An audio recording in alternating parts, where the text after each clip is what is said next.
तो फटाफट नोट कर लेना। देखो, जो चीज हम लिखेंगे यहाँ पे उस पे नोट करने का टाइम हम नहीं देते हैं, ध्यान रखना। एक आईआईटीएन का यही पहचान है, एक आईआईटी में जाने वाले बच्चे का यही पहचान है कि वो लिख और समझ दोनों साथ साथ कर लेता है। हम ये बात फर्स्ट क्लास में ही अपने बोल देते हैं, 11th 12th क्लास के बच्चों को फर्स्ट क्लास में ही बात बोल देते हैं कि एक आईआईटी में जाने वाले बच्चे को लिखने और समझने के लिए दो अलग अलग टाइम नहीं चाहिए होता है। पीछे वाला कह रहा है, सर फिर आप उतना दिन से टाइम क्यों देते थे? सवाल था कि मेरे पास में लिखा हुआ था, दूसरे बैच को ऑलरेडी पढ़ा चुके थे, तो हमें लिखने के लिए टाइम देते थे। आज हम लिखेंगे साथ में अभी ग्राफ वाला बात, तो आपको ग्राफ वाला बात को साथ साथ समझना भी है और नोट डाउन भी कर लेना है।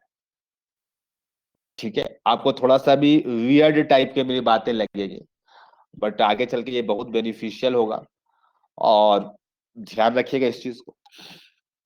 ठीक है, और माइंड को, आप जिस रूम में आप पढ़ाई कर रहे होंगे वो रूम पूरे तरीके से क्लोज होनी चाहिए, कोई कोई आउटसाइड डिस्टरबेंस नहीं आना चाहिए। कोई ऐसा रूम में आप जब भी आप पढ़ने के लिए, जब भी कोई क्लास होती है, चाहे केमिस्ट्री का ही क्लास हो, चाहे फिजिक्स का हो, चाहे मैथ्स का हो, या एनी अदर सब्जेक्ट का हो, आप हमेशा ऐसे रूम में पढ़े। हाँ, उत्कर्ष बोला होम क्वारंटीन हो जाइए। हाँ, हाँ, मतलब होम में भी एक रूम में आपको क्वारंटीन रहना है जब पढ़ाई चल रहा होगा तो। ठीक है, आउटसाइड डिस्टरबेंस नहीं आना चाहिए, पूरा पढ़ाई की तरफ कंसंट्रेशन हो चाहिए 100%। तो आज हम लोग देखेंगे, सबसे पहले ग्राफ के बारे में सीखेंगे। y is equal to m x plus c. ठीक है, ये y is equal to m x plus c समझने से पहले हम तुम्हें सिखाना चाहेंगे y is equal to m x का graph. y is equal to m x का ग्राफ पहले हम सिखाएंगे। तो इसका एग्जाम्पल, पहले कैसा कैसा एग्जाम्पल हो सकता है। तो हम एम एम को क्या बोलते हैं? एम को बोलते हैं स्लोप। एम को क्या बोला जाता है? स्लोप बोला जाता है। एम को क्या बोला जाता है? स्लोप बोला जाता है। ठीक है, और ये slope is equal to tan theta होता है। ये आपको मैथमेटिक्स में एक चैप्टर है स्ट्रेट लाइंस, उसमें बहुत डिटेल में बताया जाएगा, उसमें आप लोगों को और आसान लगने लगेगा ये सब चीज। एक कर्व हमें प्लॉट करना है, y is equal to 2x। ये क्लास 10th के तरीके से करना है, जो क्लास 10th के तरीके में आप लोग किए थे। यानी एक बॉक्स बनाते होंगे आप लोग, और उस पे ऐसा दो बातें लिखते होंगे, एक y लिखते होंगे, एक x लिखते होंगे। कोई बोल रहा नहीं सर, हम ऊपर x लिखते हैं, y नीचे रखते हैं, जैसा तुम्हें मन है। तुम्हें ना x का वैल्यू ही रखना है ना, तो लो नीचे रख दो। x का वैल्यू कितना रखेंगे? 0, तो y का वैल्यू कितना आएगा? 0 आएगा। x का वैल्यू 1 रखो तो y का वैल्यू कितना आएगा? 2 आ जाएगा। x का वैल्यू 2 रखो तो y का वैल्यू कितना आ जाएगा? 4 आ जाएगा। और अगर तुम्हें इसकी ग्राफ को प्लॉट करनी होती थी तो तुम लोग ग्राफ में इस तरीके से लेते थे, 0 0 1 2 2 4, इस तरीके से। और अगर तुम इसका ग्राफ को प्लॉट करोगे तो तुम्हें एक लीनियर इक्वेशन का ग्राफ जो आता है, ये स्ट्रेट लाइन आता है। y का पावर भी 1 है, x का पावर भी 1 है, ये लीनियर फंक्शन है। इसका जो कर्व बनेगा वो स्ट्रेट लाइन हमेशा बनेगा। लीनियर फंक्शन का कर्व हमेशा स्ट्रेट लाइन बनता है, कहीं पर भी क्वाड्रेटिक नहीं है, तो ये कर्व हमेशा स्ट्रेट लाइन ही होगा। और सिंस यहां पर एक खास बात ऑब्जर्व करो, 0 0 से पास कर रहा है, ये 0 0 से पास कर रहा है। यानी कि ये हमेशा, जब भी अगर एम एक्स भी होता, कोई एम, ये 2 के जगह पे कोई 3 भी होता, चाहे 4 होता, क्यों ना 100 होता, तब भी ये एक्स अगर 0 होता तो वाई 0 ही आता। ये चीज तुम्हें समझना है। तो इसका मतलब y is equal to m x का कभी भी कर्व बनाना होगा। यानी इस फॉर्मेट में अगर तुम्हें कभी भी कर्व मिलेगा तो y is equal to m x का कर्व हमेशा ऐसे बन जाएगा। ये कर्व है y is equal to m x का। तुम लोगों के साथ नीचे भी तो होगा, एग्जैक्टली होगा नीचे भी। हमें केमिस्ट्री में सिर्फ पॉजिटिव वाले चाहिए होता है, तो अपने को पॉजिटिव वाले से मतलब है। ये m का वैल्यू पॉजिटिव है, यहाँ पे ये y is equal to m x का कर्व है, और वहां पर m का वैल्यू यानी स्लोप पॉजिटिव है, tan थीटा पॉजिटिव का कर्व बना है। अगर तुम्हें अगर तुम्हें सब साथ साथ बनाने चलना है, हम टाइम पर लिखने का नहीं देंगे। अगर तुम्हें कोई बोलता कि सर हमें y is equal to -2x का बनाना है, तो फिर से वही बॉक्स बनाते और फिर से प्लॉट करते, यानी x का वैल्यू 0 में 0 आता, x का वैल्यू 0 में 0 आता, x का वैल्यू 1 में -2 आता, यानी कि कर्व कुछ ऐसा पास हो रहा होता, लीनियर होगा, और x का वैल्यू 1 रखे तो ऐसा पास होगा, यानी कि कर्व ऐसा बनता है। ठीक है, यानी कि अगर m का वैल्यू निगेटिव हो, अगर m का वैल्यू निगेटिव हो तो मेरा कर्व जो बनेगा ये ऐसा बनता है, ऐसा कर्व बनता है। ये y is equal to m x का ही है, जहां पर m का वैल्यू निगेटिव है। जल्दी जल्दी सीखते चलना। यहाँ पर एक खास बात है कि m का वैल्यू निगेटिव है, -x लो, -3x लो, -8x लो, ये सारे का कर्व हमेशा ऐसे बनेगा। ये ध्यान में रखना चाहिए, आज के बाद से आप ध्यान में रखिएगा। अब सुनना मेरे भाई, हम लोग y is equal to 2x का बनाए, इसी कर्व में हम गंदा करेंगे, तुम्हें गंदा नहीं करना है उसी कर्व में। ठीक है, फर्स्ट वाले कर्व में ही हम गंदा करने जा रहे हैं।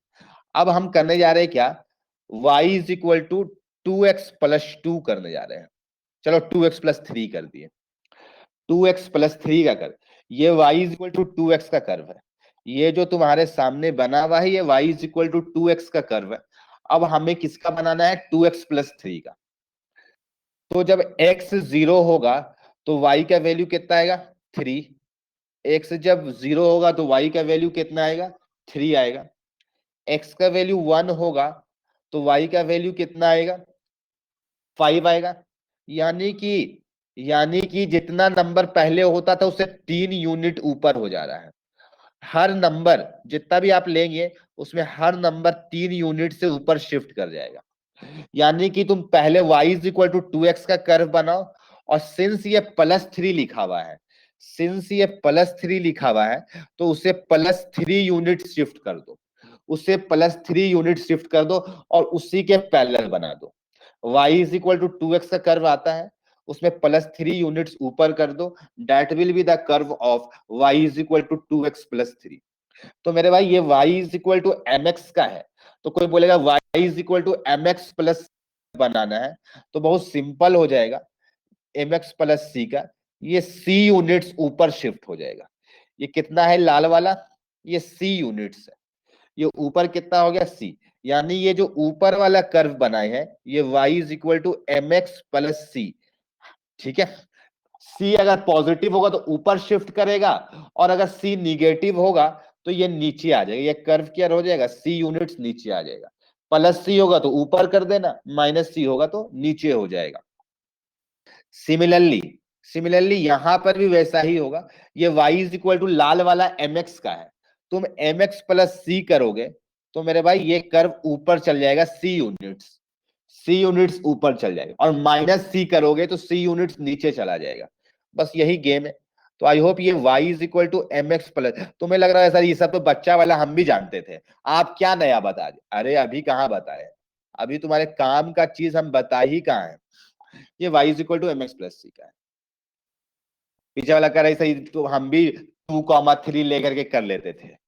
देखो हमें सिखाना यहाँ पर क्या है ना, वो देखो, जैसे तुम्हें कर्व बनाना होता है, for example photo electric effect तुम लोगों का पढ़ाई नहीं हुआ है, फोटो इलेक्ट्रिक इफेक्ट पढ़ाई नहीं हुआ, कौन सा कर्व पढ़ाई हुआ इस चैप्टर में, जल्दी से बताओ तो, कोई कर्व जिसमें पढ़ाई हुआ इस चैप्टर के अंदर में, जल्दी से बोलो, कोई कर्व ऐसा नहीं हुआ है, अभी तक कोई कर्व नहीं आया है ऐसा, अभी तक कोई कर्व नहीं आया है तुम लोग का, नहीं हुआ। चलो तो ये कर्व सीख गया कि नहीं सीख गया, चलो एक कर्व और इस चैप्टर में जरूरत पड़ेगी, आज ऐसे जरूरत पड़ने वाला है अपने को, चलो हम सिखा देंगे। एक कर्व और बहुत बार जरूरत पड़ेगा, x y is equal to constant का curve, x y is equal to, हाँ आर और जेड, सत्यम सही बोला कि सर हम लोग आर एंड जेड का पढ़ चुके हैं। तो x y is equal to c का कर्व बनाना है, तो मेरे भाई y is equal to c by x कर दो, और एक्स और वाई का वैल्यू रखो, बचपन में ऐसे ही करते थे ना, तो एक्स का वैल्यू 0 तो वाई का वैल्यू इन्फिनिटी हो जाएगा, एक्स का वैल्यू 0 तो वाई का वैल्यू इन्फिनिटी हो जाएगा। हाँ अभी करेंगे। एक्स का वैल्यू इन्फिनिटी तो वाई का वैल्यू जीरो, और भी बीच बीच का वैल्यू रख लो, कोई दिक्कत नहीं है। तो जब एक्स जीरो है तो वाई कहां पे टच करेगा अपने को नहीं पता है, कहां पे टच करेगा, तो इन्फिनिटी में जाके टच करेगा, हमें पता नहीं। और जब एक्स इन्फिनिटी होगा, कहां पे इन्फिनिटी होगा ये भी नहीं पता, तो वाई जीरो हो जाएगा, तो वाई जीरो।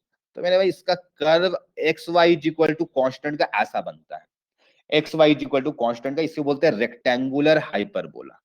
इसे क्या बोलते हैं, रेक्टेंगुलर हाइपरबोला।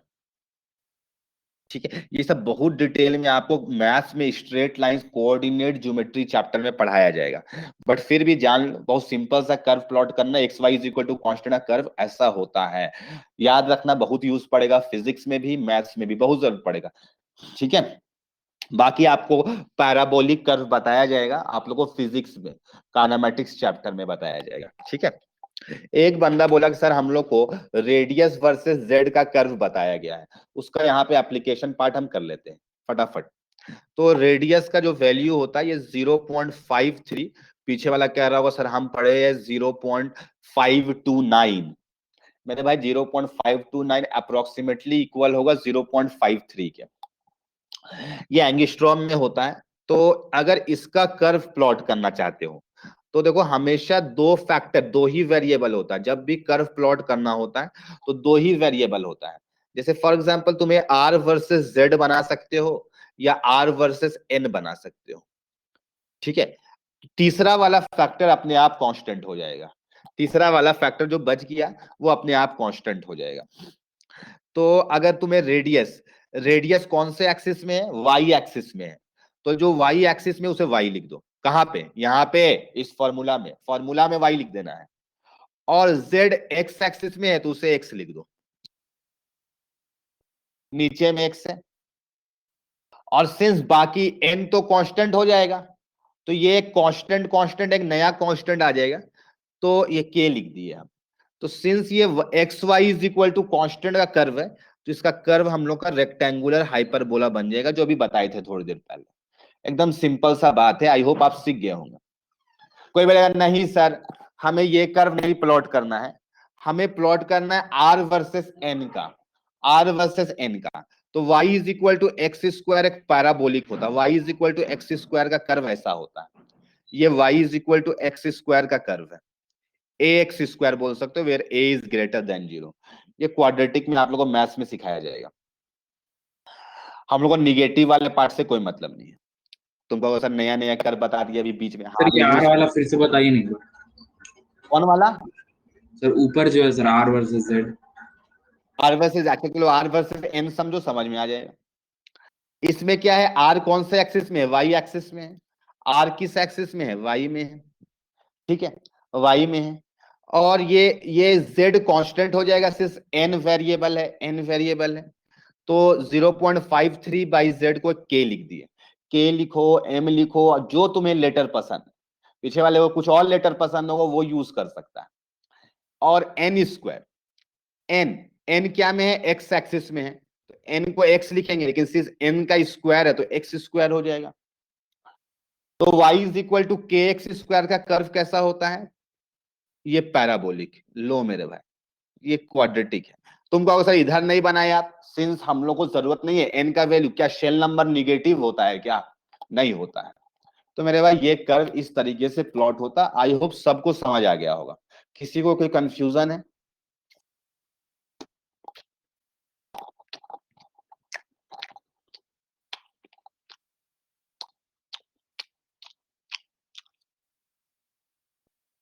ठीक है, अब किसी को कोई कंफ्यूजन नहीं होना चाहिए, आज के बाद से जो बोला कर्व, सर कर्व नहीं आता है, उसे तो पहले बार बार हम दो तीन बार डैश डैश सुनाएंगे।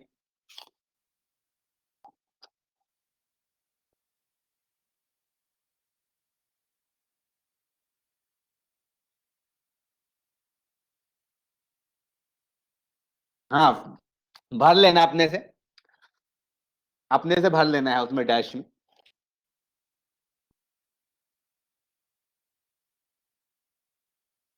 ठीक है,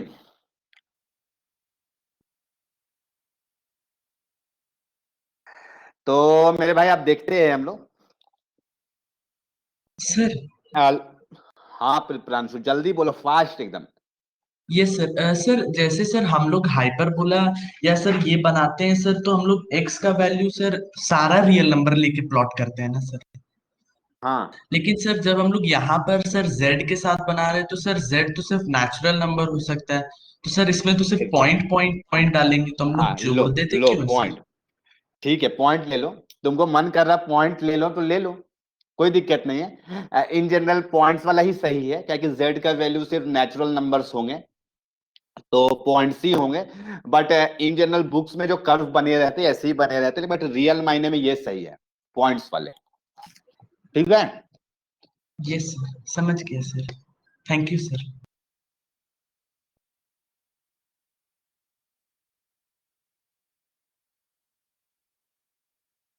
अच्छा अब ये आहान पूछ रहा है वाई स्क्वायर का के एक्स का क्या होगा कर लो। लो मेरे भाई, y square is equal to k x का, यानी तुम ऐसा बोलना चाहते हो y is equal to under root x का, यही ना बोलना चाहते हो? रूट लोगे इधर रूट चला जाएगा, तो मेरे भाई रूट अंडर एक्स का कर्व ऐसा होता है।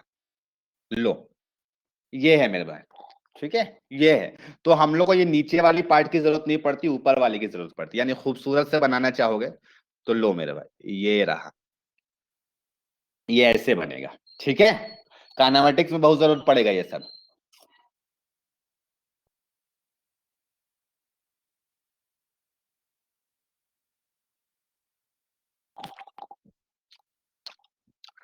बोर्स का लिमिटेशंस बताए थे हम आप लोगों को, बोर्स का लिमिटेशन बताए थे। एक लिमिटेशन तो ये था, थोड़ा जल्दी जल्दी समझना।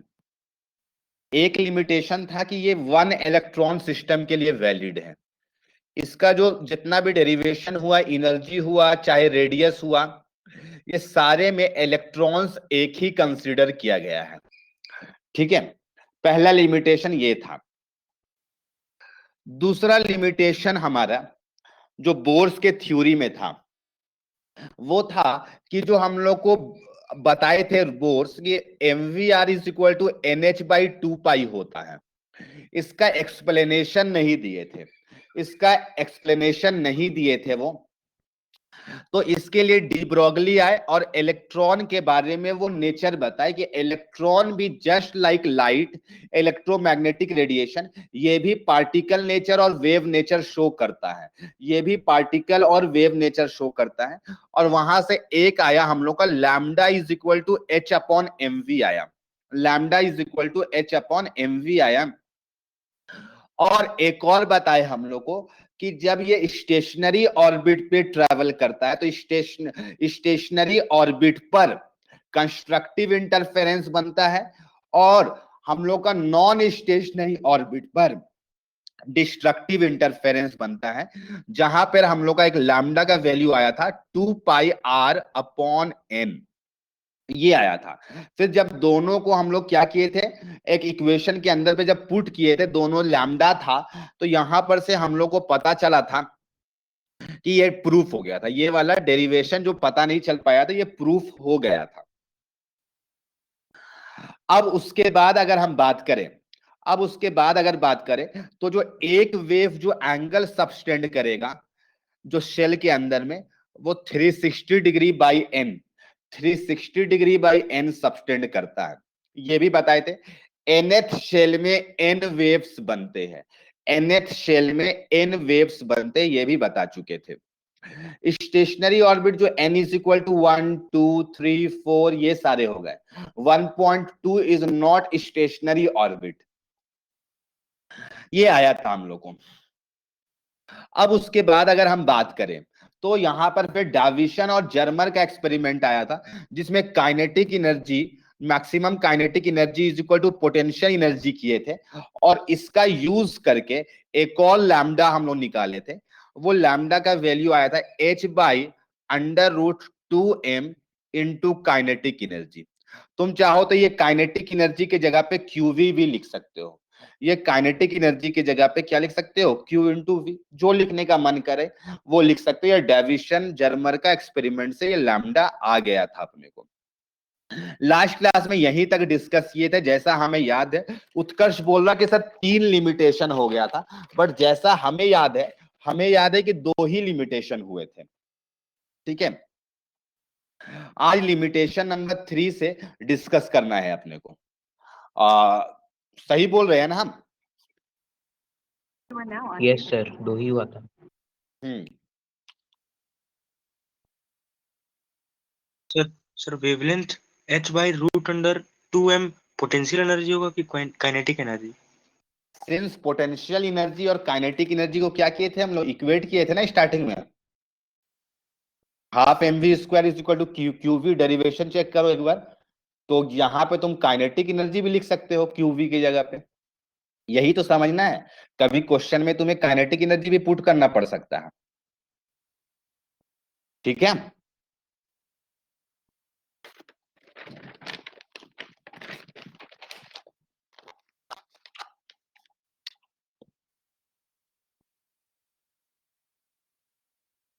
चलो,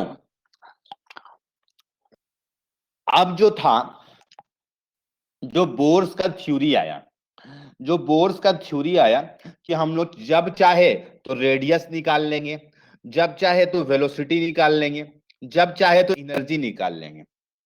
कैसे? तो अपने को सारा फॉर्मूला मालूम है, रेडियस का भी फॉर्मूला मालूम है और वेलोसिटी का भी मालूम है, यानी इलेक्ट्रॉन का हम रेडियस से पोजीशन पता कर लेंगे और v से वेलोसिटी उस पोजीशन में, उस पॉइंट में वो कितना स्पीड से ट्रेवल कर रहा है, ये भी नोन हो चुका था अपने को। यानी हम लोग को बोर्स ने ये बता चुके थे कि हम लोग साइमल्टेनियसली कैलकुलेट कर सकते हैं पोजीशन एंड मोमेंटम। मोमेंटम बोलने का मतलब मास इनटू वेलोसिटी को मोमेंटम कहते हैं। तो सिंस मास फिक्स होता है, किसी भी चीज का मास फिक्स होता है, वेट अलग चीज है, मास अलग चीज है। मास हमेशा कांस्टेंट होता है, चाहे तुम यहां पे रहो, जमीन पे रहो, चाहे चांद पे रहो, हर जगह पे मास कांस्टेंट होता है। हाँ, आइंस्टीन का थ्योरी में चेंज होता है।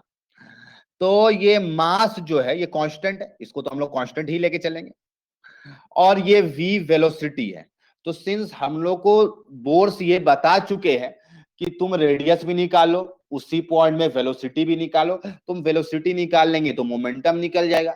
यानी कि बोर्स के थ्योरी से हम निकाल सकते हैं पोजीशन एंड मोमेंटम इलेक्ट्रॉन का।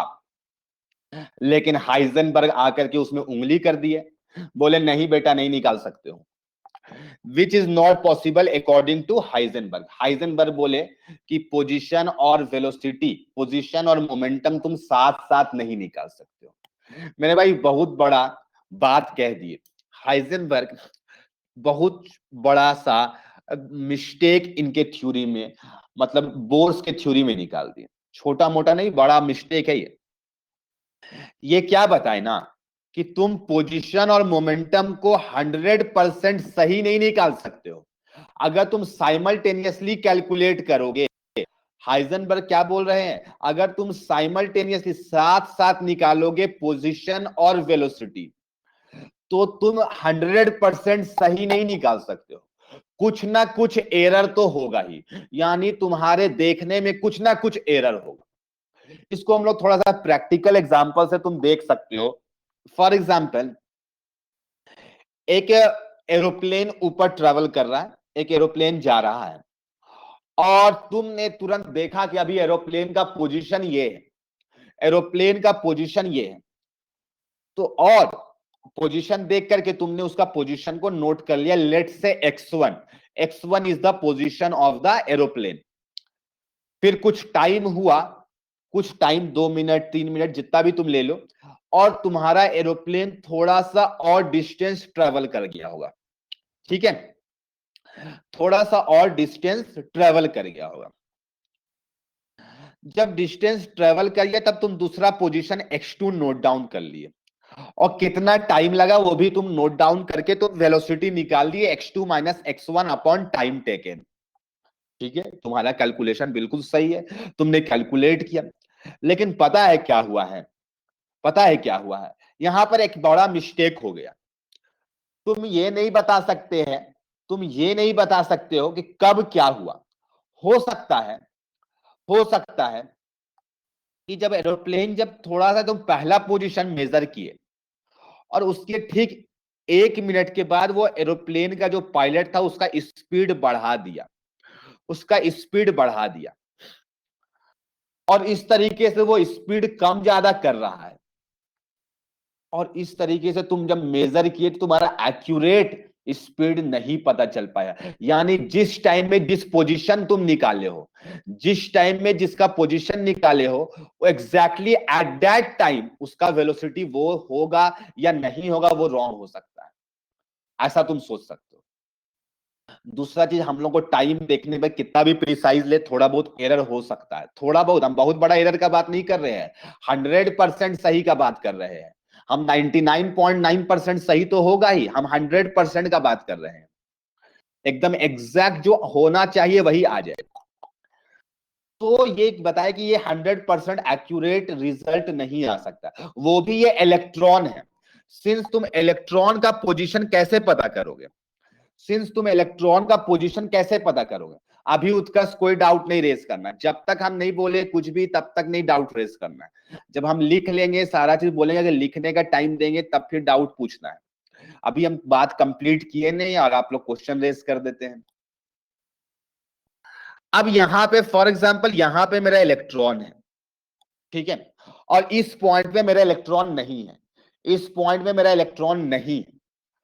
तो सिंस इलेक्ट्रॉन का पोजीशन कैसे पता करते हैं कि इलेक्ट्रॉन यहां पे है या नहीं है, क्या करते हैं, एक रेडिएशन फेंकते हैं। आज रेडिएशन को तुम एग्जांपल समझ सकते हो, बॉल, कॉस्को बॉल समझ लो। अगर तुम कॉस्को बॉल को एक दीवार पे टच कराए, एक वॉल में टच कराए, तो मेरे भाई वो कॉस्को बॉल वहीं पे रुक जाएगा। बोलो रुकेगा या नहीं, रुक जाएगा। लेकिन अगर वहां पे खाली स्पेस होगा तो बॉल पार हो जाएगा। यहां पे रेडिएशन फेंके, ये रेडिएशन अगर पार कर गया, कैसे पता चलेगा, पीछे स्पेक्ट्रम लगा लेंगे, पीछे में स्पेक्ट्रम लगा लेंगे, फोटोग्राफिक प्लेट लगा लेंगे। अगर रेडिएशन पार कर जाएगा तो हम बोलेंगे वहां पे इलेक्ट्रॉन नहीं है। लेकिन अगर तुम रेडिएशन फेंके और सामने में इलेक्ट्रॉन है, तो वो रेडिएशन की वजह से रेडिएशन आगे पार नहीं करेगा, रुक जाएगा वहीं पे। इसका मतलब वहां पे सामने कलर नहीं आएगा फोटोग्राफिक प्लेट में, तो हम समझ जाएंगे कि यहां पर ये इलेक्ट्रॉन है, यहां पर ये इलेक्ट्रॉन है। और जिस टाइम में तुम इलेक्ट्रॉन का पोजीशन पता किए और तुम उसी टाइम में वेलोसिटी तुम जानना चाहोगे, तो क्या होगा, तुम्हारा वेलोसिटी रॉन्ग भी आ सकता है। क्यों, जब तुम रेडिएशन इसे फेंके तो इसको एनर्जी मिल गया। कैसे मिला energy, due to radiation. Radiation, मान लो कि तुम धीरे धीरे चल रहे हो, तुमको पीछे से आकर के कोई लात मार दे, तो तुम्हारा स्पीड बढ़ेगा या घटेगा, मेरे भाई बढ़ जाएगा। तो तुम जब इसे रेडिएशन फेंक करके मारे तो इसका स्पीड इंक्रीज करेगा। लेकिन जिस टाइम में तुम मेजर किए, जिस टाइम में तुम फॉर्मूला से कैलकुलेट किए, तो उस टाइम में तुम्हारा ये क्या हो जाएगा, गलत, क्योंकि उस टाइम में इसका स्पीड कुछ ज्यादा हो चुका था।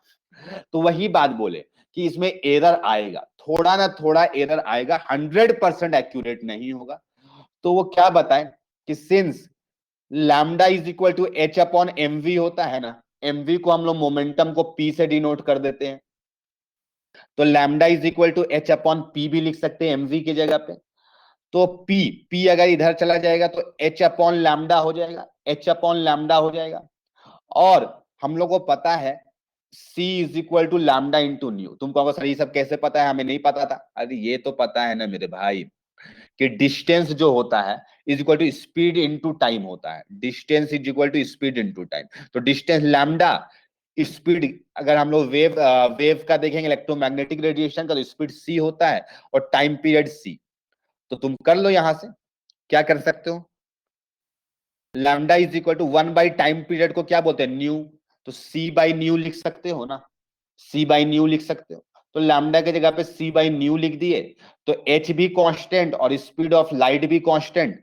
रेडिएशन का सिर्फ किस पर डिपेंड करेगा, मोमेंटम, फ्रीक्वेंसी पर डिपेंड करेगा। यानी अगर तुम रेडिएशन का फ्रीक्वेंसी बढ़ा दोगे, रेडिएशन का अगर फ्रीक्वेंसी बढ़ा दोगे, तो अगर फ्रीक्वेंसी बढ़ाएंगे तो तुम्हें अच्छा से पता चल जाएगा इलेक्ट्रॉन कहां पे है। अगर फ्रीक्वेंसी कम होगा, वेवलेंथ ज्यादा होगा, तो वहां पर एरर का चांसेस ज्यादा है पोजीशन में। लेकिन तुम फ्रीक्वेंसी बढ़ा दिए तो तुम्हें एग्जैक्टली पता चल जाएगा इलेक्ट्रॉन कहां पे, यानी कि पोजीशन में एरर घट जाएगा, पोजीशन में एरर घट जाएगा। लेकिन सिंस पोजीशन में तो एरर घट गया, तो मोमेंटम तो फ्रीक्वेंसी के डायरेक्टली प्रोपोर्शनल है। तुम फ्रीक्वेंसी को बढ़ाए तो मोमेंटम बढ़ गया, तो वेलोसिटी तो इंक्रीज कर गया। जो तुम मेजर किए वो तो गलत हो सकता है ना। तुमको लग रहा होगा सर बहुत ज्यादा गलत हो जाएगा, नहीं मेरे भाई, बहुत कम गलत होता है। वो हम लोग को आगे बताए कि जो एरर होगा, डेल्टा एक्स है एरर इन पोजीशन, और डेल्टा पी है एरर इन मोमेंटम, यानी वेलोसिटी में और पोजीशन में। वो कितना हुआ, h/4 पाई, यानी कि मिनिमम जो होगा इक्वल टू h/4 पाई होगा, या इससे ज्यादा भी हो सकता है h/4 पाई।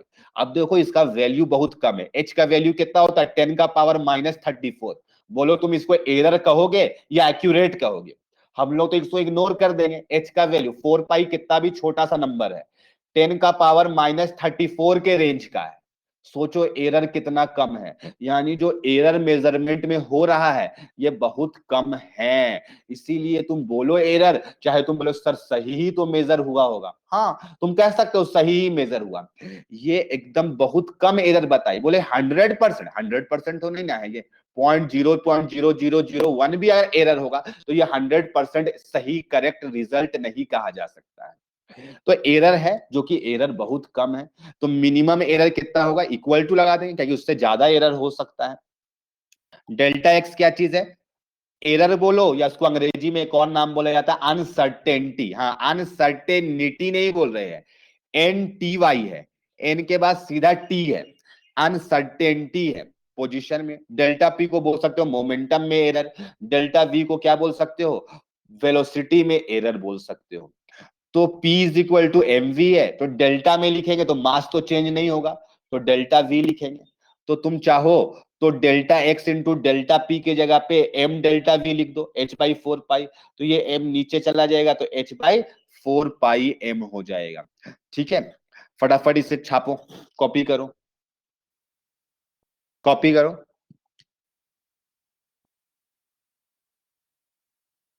डाउट होगा तो पूछ लेना।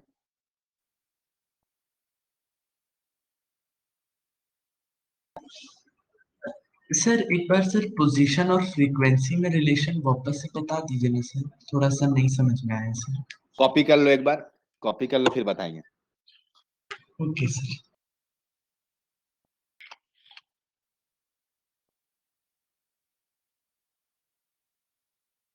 जल्दी जल्दी कॉपी करो।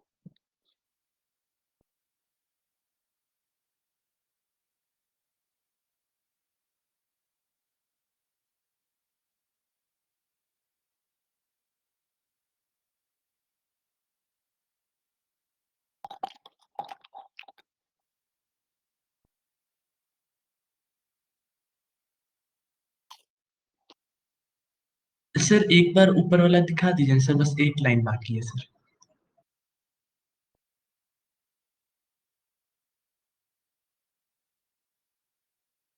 Sir okay sir.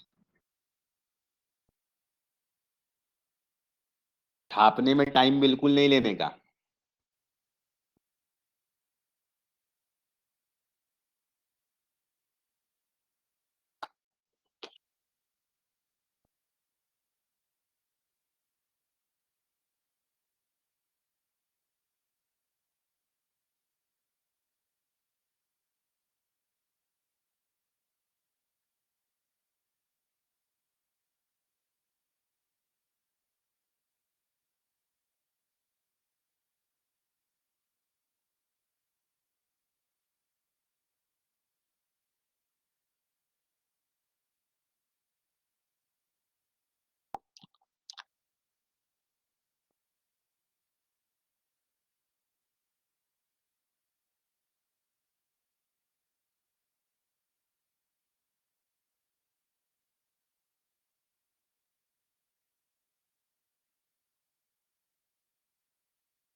टेंशन नहीं लेना है, अभी वीडियो ऑन हो जाएगा।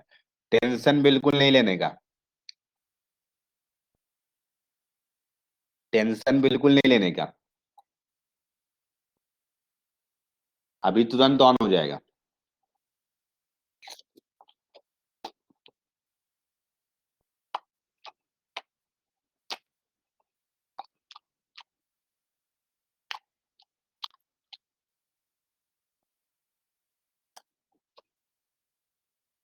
सर एक बार पिछला पेज दिखा दिए। छापने में टाइम नहीं लेने का। तो नीचे सर, थोड़ा नीचे।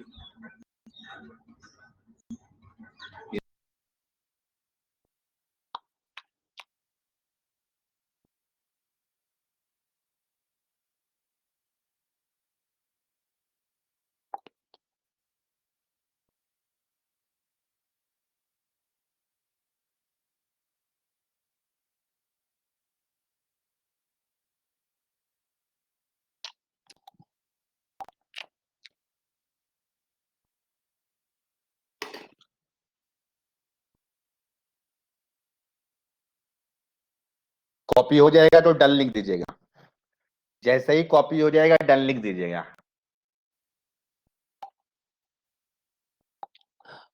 जो चीज स्क्वायर ब्रैकेट के अंदर में यानी बॉक्स के अंदर में क्लोज किया हुआ है उससे याद करना है, याद रखना है, ठीक है। जैसे ही कॉपी हो जाए डन लिख दीजिएगा।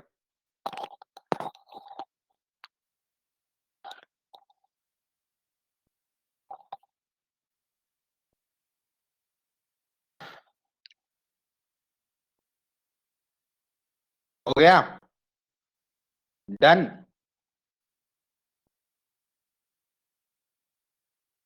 बहुत आप लोग टाइम ले लेते हैं, 5 मिनट लग गया आप लोग को एक पेज लिखने में।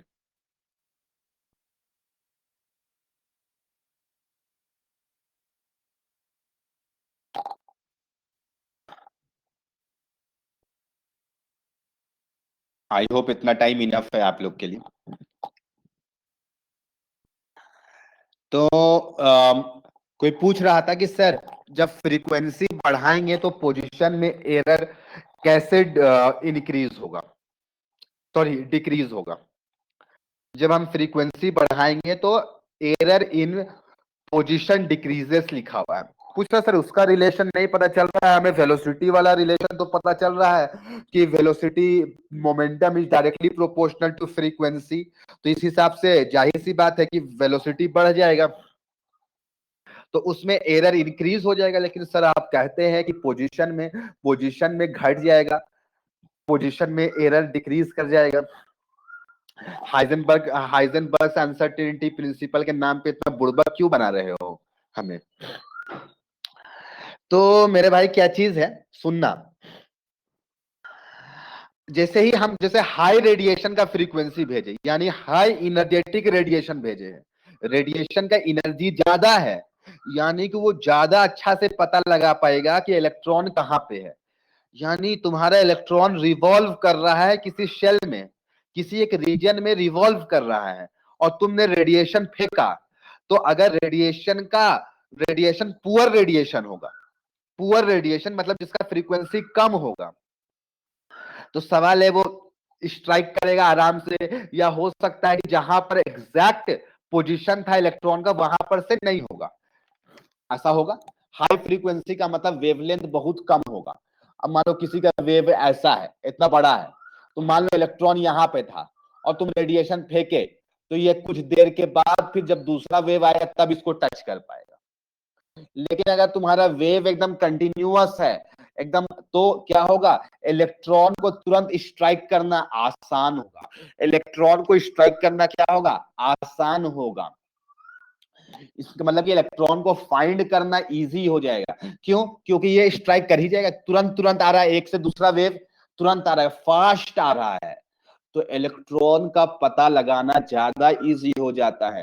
यानी जब हाई फ्रीक्वेंसी रेडिएशन भेजेंगे तो इलेक्ट्रॉन का जो पोजीशन होगा उसको फाइंड आउट करना इजी होगा, यानी एक्यूरेसी ज्यादा आएगा। एरर तो होगा, थोड़ा बहुत एरर तो होगा, लेकिन एक्यूरेसी ज्यादा होगा, ये कहा जा रहा है। आई होप क्लियर हो गया होगा कि क्या गेम चल रहा है। अरे आहान, एम्पलीट्यूड भी कम होगा। अरे एम्पलीट्यूड ज्यादा कम होने से क्या फर्क पड़ता है? मान लो एम्पलीट्यूड है, तुमको तुरंत स्ट्राइक कर जाएगा। फ्रीक्वेंसी का मतलब होता है 1 सेकंड में कितना वेव पार कर गया। मान लो ये पार किया और इसके बीच में यहां पे लाई कर दिया, अब अगला वेव को आने में ज्यादा टाइम लगेगा क्योंकि इसका फ्रीक्वेंसी कम है और इसका फ्रीक्वेंसी ज्यादा, तो एक के बाद तुरंत आ जाएगा दूसरा वेव, तो टाइम कम ना लगेगा बाबू आहान। ठीक है, तो जल्दी से पता चल जाएगा कि यहीं पर इलेक्ट्रॉन है। और एक बंदा बोल रहा है कि सर फ्रीक्वेंसी बढ़ाने से वेलोसिटी में एरर कैसे बढ़ जाएगा? मान लो तुमको कोई लात मार रहा है, बार बार कंटिन्यूअसली लात मार रहा है, तो तुम्हारा जैसे ही लात पड़ेगा तो तुम्हारा स्पीड बढ़ेगा, फिर घट जाएगा, तुम थिरथर हो, घट जाएगा स्पीड। ठीक है, फिर कोई लात मारेगा तो बढ़ेगा। तो सिमिलरली तुम रेडिएशन फेंक रहे हो तो उसको लात पड़ रही है, बार बार लात पड़ रहा है, तो क्या होगा? उसका स्पीड चेंज हो जाएगा, यानी जो तुम स्पीड पता लगा रहे हो वो कुछ अलग स्पीड आ रहा है, उसका स्पीड बढ़ जाएगा, ठीक है, उसको एनर्जी मिल जाएगी। अब सिंस मान लो कि एक्स जो है वो एक्चुअल होता, यानी इलेक्ट्रॉन का पोजीशन कुछ एक्स आता, मान लो 5 सेंटीमीटर आया और तुम कैलकुलेट करके ला रहे हो 5.1, तो मेरे भाई गलत हो गया। कितना गलती है? 0.1 का गलती है कि नहीं गलती? Delta x is equal to 5.1 minus 5। ऐसा भी हो सकता था, तुम एक्चुअल 5 है, तुम 4.9 मेजर कर लिए। तो हमें मैग्नीट्यूड से मतलब है, हमें ये मतलब नहीं प्लस एरर हो रहा है या माइनस एरर हो रहा है। ठीक है, अगर कभी कभी दिया रहेगा एक्स और परसेंटेज एरर दे देगा, मान लो फॉर एग्जांपल तुम कैलकुलेट किए कोई डेटा और उसका आ गया मान लो 100, लेकिन उसमें हम तुम्हें बताएं कि इसका जो तुम्हारा जो कैलकुलेशन मेथड है, उस कैलकुलेशन मेथड में पॉइंट या 1% का एरर है, 1% का एरर है। फॉर एग्जाम्पल जैसे हम लोग रेडियस निकालते हैं, तो रेडियस या फिर पाई का वैल्यू रखते हो 3.14, मेरे भाई ये एग्जैक्ट पाई का वैल्यू नहीं है, ये तो अप्रोक्सीमेट वैल्यू है, ये तो अप्रोक्सीमेट वैल्यू है पाई का। तो यानी जितना भी मैथमेटिकल कैलकुलेशन किए, एरिया किए, वो सारा के सारा में गलती है, कुछ ना कुछ तो गलती निकल जाता होगा पाई का वैल्यू गलती लेने से। तो मेरे भाई हाँ एरर निकल गया, तो उसको अगर परसेंटेज में दे दिए, फॉर एग्जांपल मान लो एरिया आया 100, लेकिन पाई में मान लो कि एरर है 1% का, यानी कैलकुलेशन एरर कितना है 1% का, तो हो सकता है कि तुम्हारा एरिया कितना होता होगा 99 होता होगा, एरिया कितना होता होगा 99 होता होगा। यानी कि तुम्हारा डेल्टा एक्स कैसे निकलेगा? मान लो परसेंटेज एरर नोन है, कितना 1% नोन है, और तुम्हारा कितना मेजर किए 100% एरिया मेजर किए, 100 यूनिट एरिया मेजर किए, तो ये कितना आ गया? मतलब कि गलती कितना का है 1 का। ये प्लस भी हो सकता है माइनस भी हो सकता है, हमें प्लस और माइनस से यहाँ पे फर्क नहीं पड़ता है। ठीक है, तो ये डेल्टा एक्स का मतलब कि बताया कितना एरर हुआ है, तो 1 यूनिट का एरर हुआ ये पता चल जाता है। तो हमें यूनिट में चाहिए, हमें परसेंटेज में डेल्टा एक्स नहीं लिखना है, हमें क्या में लिखना है? यूनिट में लिखना है। इसलिए delta x is equal to percentage error into x कर देंगे, कभी परसेंटेज एरर गिवन होगा तो। ठीक है, ये लिमिटेशन नंबर 3 चल रहा है हम लोग का। अब चलो आगे बढ़ते हैं। तो हम लोग का मिनिमम एरर कितना आएगा? h/4 मिनिमम एरर कितना आएगा? h/4 तो ये h का वैल्यू भी कांस्टेंट होता है, 4 का भी वैल्यू कांस्टेंट होता है। तो अगर हम कर्व बनाए तो ये डेल्टा x और ये डेल्टा p है। तो डेल्टा x कौन से एक्सिस में है? y, तो इसे y लिख दिए। डेल्टा p कौन से एक्सिस में है? x, तो x y is equal to क्या आ जाएगा? ये सारा कांस्टेंट, तो कांस्टेंट, तो इसका कर्व कैसा हो जाएगा? Rectangular hyperbola. यहां से इस इक्वेशन से या इस ग्राफ से एक चीज और भी पता चल रहा है, अगर ये एरर डेल्टा पी क्या है? Error in momentum. अगर एरर मोमेंटम में बहुत कम है, देखो ये तो 0 से कितना कम है, लेकिन साइमल्टेनियसली डेल्टा एक्स में एरर बहुत ज्यादा, कितना आ गया? वाई का वैल्यू बहुत ज्यादा हो गया। यानी x का वैल्यू बहुत कम है लेकिन y का वैल्यू बहुत ज्यादा है। यानी एरर अगर पोजीशन में बढ़ेगा तो वेलोसिटी में घटेगा, और अगर पोजीशन में एरर डिक्रीज करेगा तो हम लोग का वेलोसिटी में एरर इंक्रीज करेगा। यानी एरर इन मोमेंटम घट गया तो पोजीशन में एरर कम हो जाता है।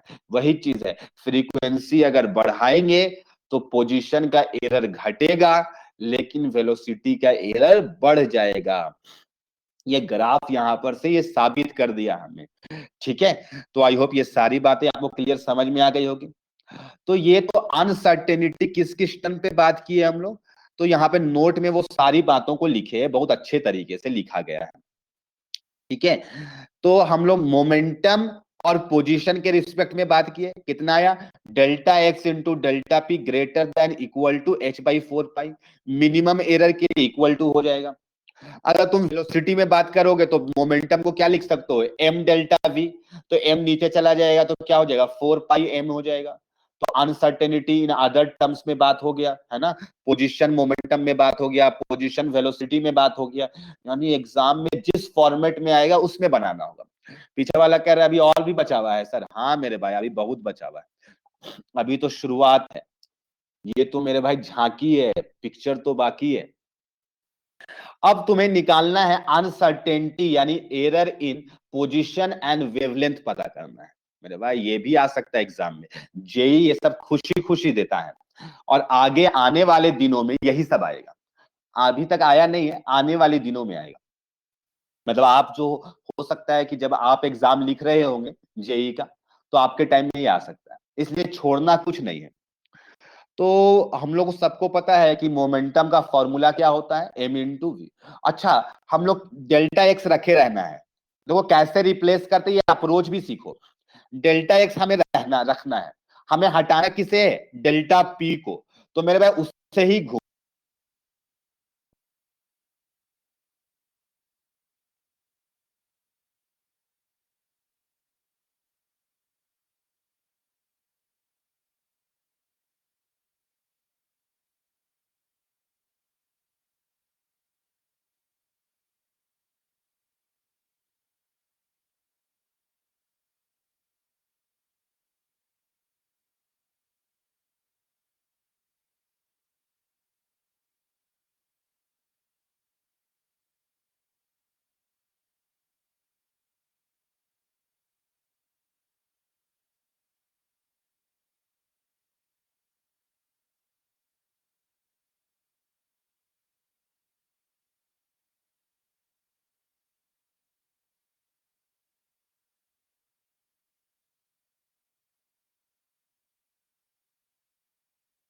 अब आवाज जा रही है,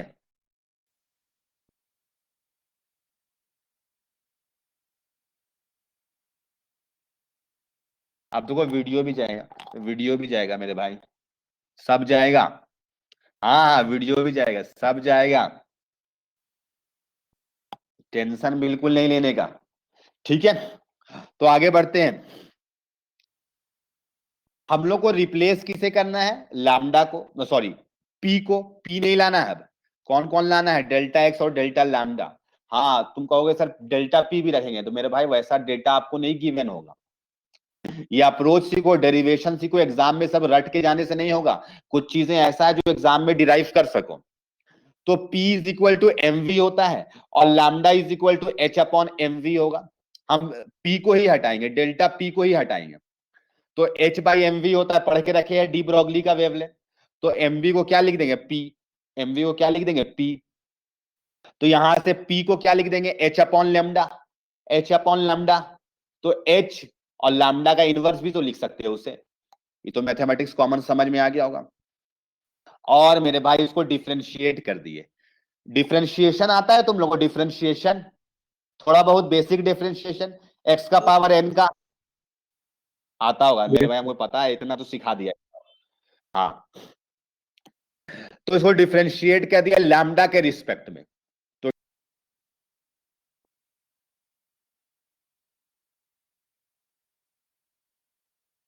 ये डीपीएम मोमेंटम का चेंज, मोमेंटम का चेंज है ये, h लैम्डा का पावर -1, पावर बाहर आता है और लैम्डा का पावर -2 हो जाएगा, तो नीचे कर दिए तो लैम्डा स्क्वायर हो गया। मेरे भाई ये छोटा चेंज होता है, डीपी डी लैम्डा, ये सब छोटा चेंज होता है। अगर बड़ा चेंज में बात करेंगे तो डेल्टा लिख देंगे, तो delta p is equal to h रह गया, लैम्डा स्क्वायर रह गया, एच अपॉन लैम्डा स्क्वायर। इस डी लैम्डा को लैम्डा लिख दिया, डेल्टा लैम्डा। पीछे वाला कह रहा माइनस कहां गया, अरे मेरे भाई माइनस प्लस से एरर में मतलब नहीं, हमें बस इतना पता करना है गलती कितना हो रहा है, तो हटा दिया उसे। अब सिंस हमें ये फॉर्मूला नोन था एच अपॉन 4 पाई, क्या नोन था, एच अपॉन 4 पाई, और डेल्टा पी का क्या आ गया वैल्यू, ये रख दिए तो ये बन गया।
अभी सब आएगा।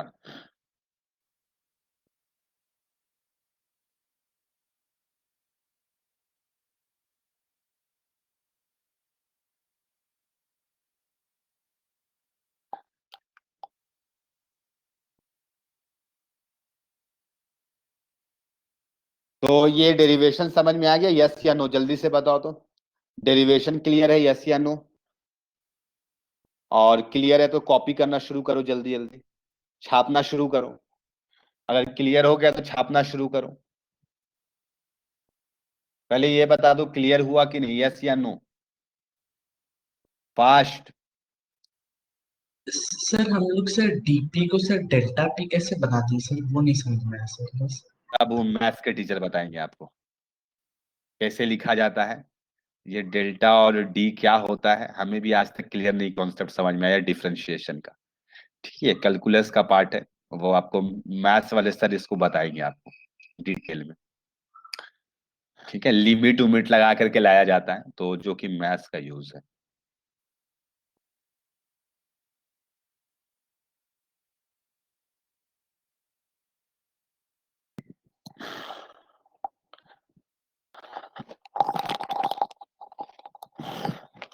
आई होप यहां तक कॉपी हो गया होगा।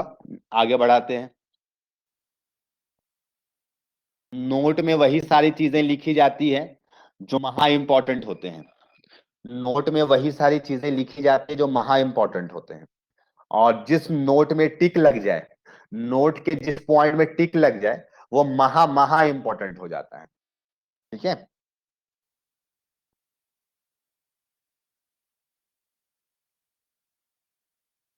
सर थर्ड वाला नहीं समझ में आया। सर एक बार फिर से रिपीट कर रही है। डेरिवेशन है बाबू, डेरिवेशन करो लैम्डा के टर्म में, डिराइव करो, घर में करके देखना हो जाएगा। हाँ, प्रियांशु बोला निहायत ही इंपॉर्टेंट, डिराइव करो। अब डिफरेंशिएशन तो तुम लोग को जानना पड़ेगा ना।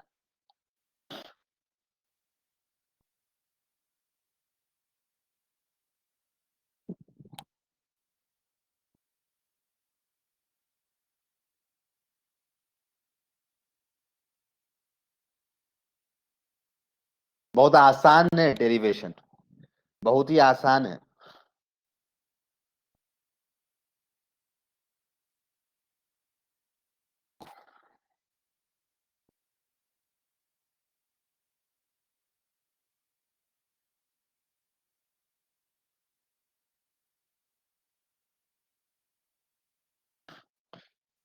जल्दी से देखो, P is equal to h upon lambda आया, तो हम लैम्डा को इनवर्स लिख दिया और डिफरेंशिएट कर रहे हैं, बस कुछ नहीं किए।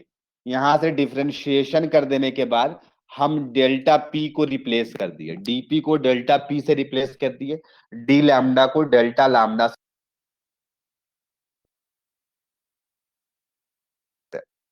सिंपल मैथमेटिक्स है, ठीक है।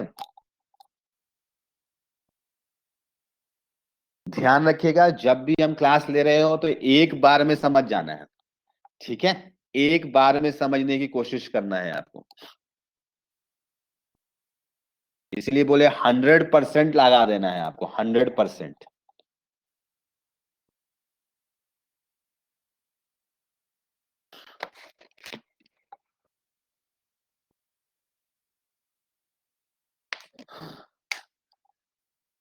तो मेरे भाई आपको मिल गया delta x into delta lambda, कितना आ गया, लैम्डा स्क्वायर अपॉन 4 पाई।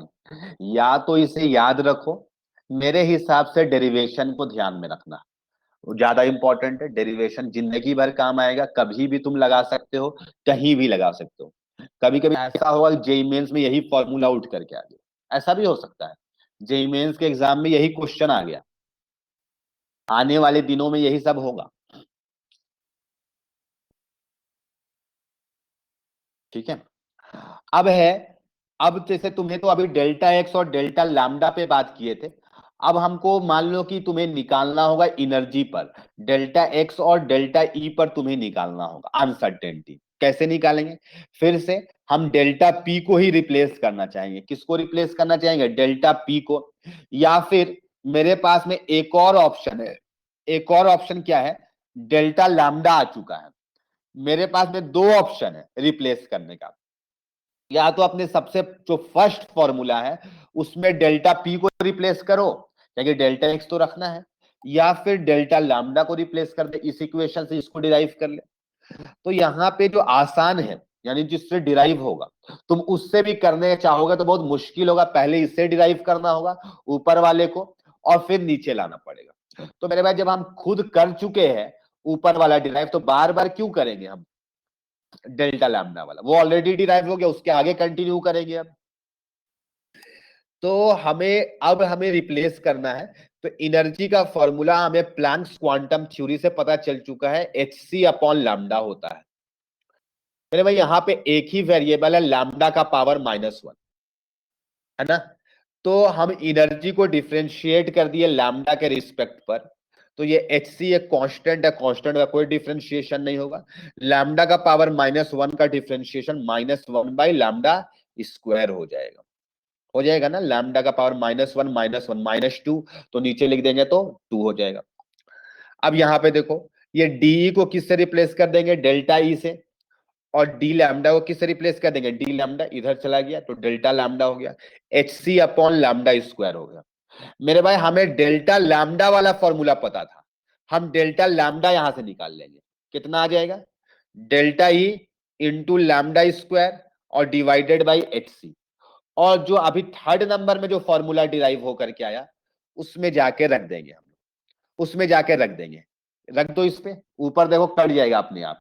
क्या करेंगे, डेल्टा लैम्डा जैसे ही रखोगे लैम्डा स्क्वायर सामने सामने से कट जाएगा, तुम्हें दिख रहा होगा ये लैम्डा स्क्वायर जो है यहाँ पर, ये लैम्डा स्क्वायर कट जाएगा, है ना।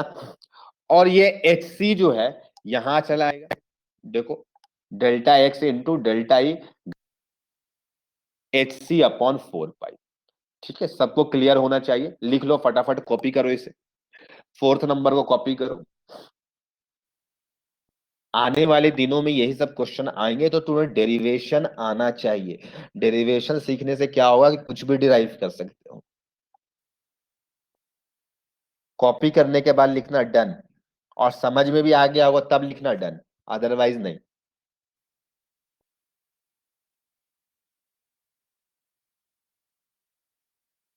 चार लाइन का डेरिवेशन है।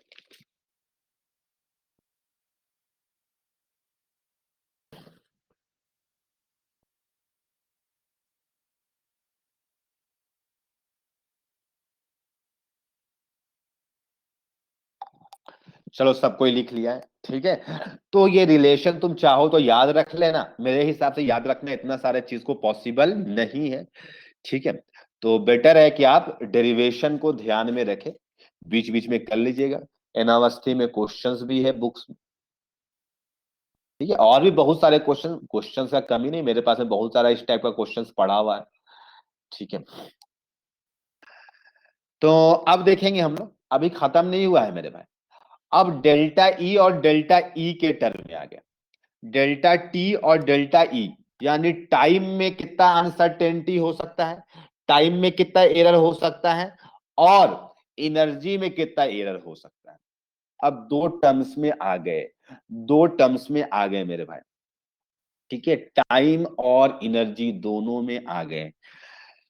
ये आइंस्टीन का मास एनर्जी रिलेशन से जो एनर्जी आता है E is equal to m c square, इसको हम लोग कैसे लिख दिए, एम सी इंटू सी भी तो लिख सकते हैं, एम सी इंटू सी लिख दिए। और सिंस मोमेंटम को हम लोग क्या लिख सकते हैं, एम सी। अगर हम लोग अदर टर्म्स में बात कर रहे हैं, अगर हम लोग कोई भी लाइट के टर्म में बात कर रहे हैं, तो सी स्पीड ऑफ लाइट हो जाएगा। तो ये एम सी को क्या लिख देंगे, एम वी को पी लिख दिए और सी को सी लिख दिए, पीसी। पीछे वाला कह रहा पर्सनल कंप्यूटर। मेरे भाई P is equal to e upon c हो जाएगा, P is equal to e upon c हो जाएगा। अब क्या है, अब P is equal to e upon c हो गया, ठीक है। और भी तरीके से तुम डेरिवेशन कर सकते हो, काइनेटिक एनर्जी को हाफ एम वी स्क्वायर लेकर के, ठीक है। तो कोई बहुत बड़ा डिफरेंस नहीं आएगा, हाफ एम वी स्क्वायर को भी लेकर के कोई करोगे तो कोई बहुत बड़ा एरर नहीं होगा, क्योंकि ये एच अपॉन जो 4 पाई जो होगा ना, इसका वैल्यू बहुत कम होता है। तो यहाँ पे एक और एक्स्ट्रा 2 आ जाएगा, तो 2 यहाँ पे मल्टीप्लाई हो जाएगा, तो कोई बहुत बड़ा एरर नहीं आएगा। तो काइनेटिक एनर्जी को लेकर के भी तुम कर सकते हो, E is equal to half m v square, और एम वी को मोमेंटम लिख देना, और वी को वी रहने देना, और हाफ रह जाएगा। तो हाफ एक कांस्टेंट बाद में चलते रहेगा, कोई दिक्कत नहीं, उससे एरर में बहुत ज्यादा चेंजिंग नहीं आएगा। तो P is equal to e upon c हो गया। अब इसको हम लोग क्या कर दिए, डिफ्रेंशिएट कर दिए, dp अपॉन डी ई के रिस्पेक्ट में। तो 1/c कांस्टेंट रहा, और e का डिफरेंशिएशन e के रिस्पेक्ट में 1 हो जाएगा, x का डिफरेंशिएशन dx के रिस्पेक्ट में 1 हो जाएगा। तो मेरे भाई डेल्टा p, इसको डेल्टा ई लिख देंगे अपॉन सी लिख देंगे, और अपने को पहला वाला इक्वेशन पता था, delta x into delta p greater than equal to h/4 pi. तो यहां पर से डेल्टा पी की जगह पे इसको रख दिए।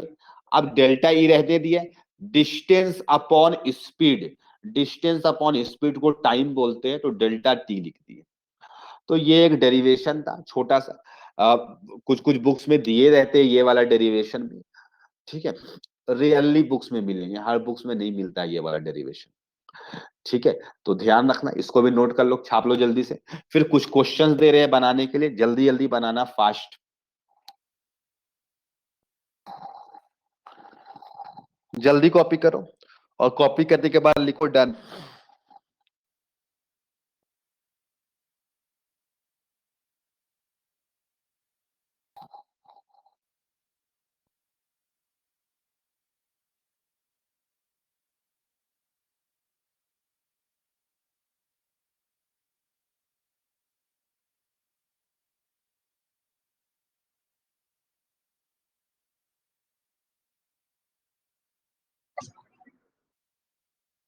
सर हाँ प्रांशु।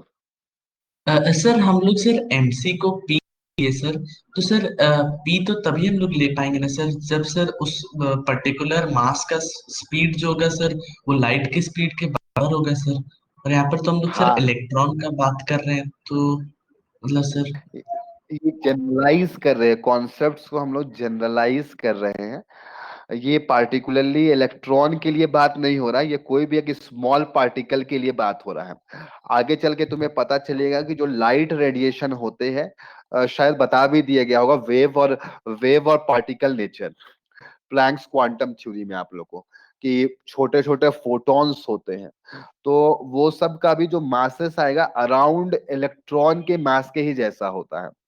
तो वो सारे पार्टिकल्स के लिए भी ये सारे थ्योरी वैलिड है, ठीक है। Yes sir.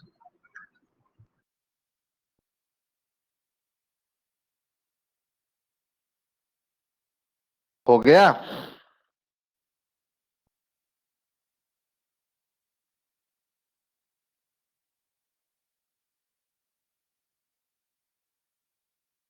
डन हो गया तो क्वेश्चन लिखो। क्वेश्चन में ऑप्शन भी है A B C D। Option में टिक मारा हुआ है क्योंकि ऑलरेडी ये पढ़ा चुके हैं दूसरे बैच को, तो ये ऑप्शन में टिक किया हुआ। बट तुम लोग आंसर मत देखना, आंसर मत देखना। तुम लोग खुद से कैलकुलेट करके जब आ जाए आंसर तो बोल देना कि सर आ गए। ठीक है, क्वेश्चन बनाओ। क्वेश्चन नंबर 1 जल्दी जल्दी बनाना, फास्ट फास्ट, स्लो कुछ नहीं करना है। यहाँ पे सब कुछ फास्ट चलता है।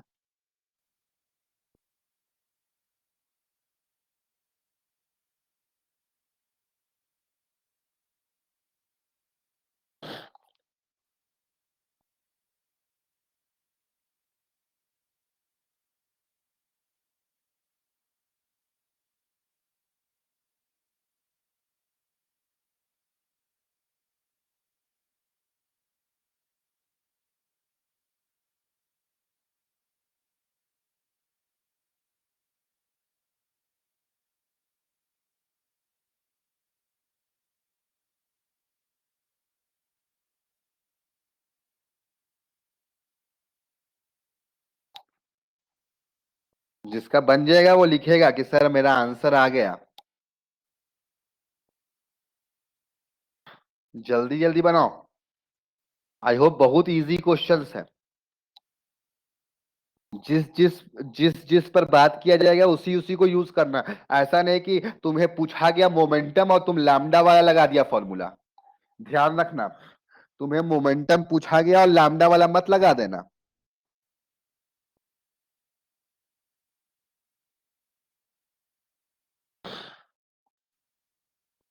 किसी का बना, किसी का बना क्वेश्चन?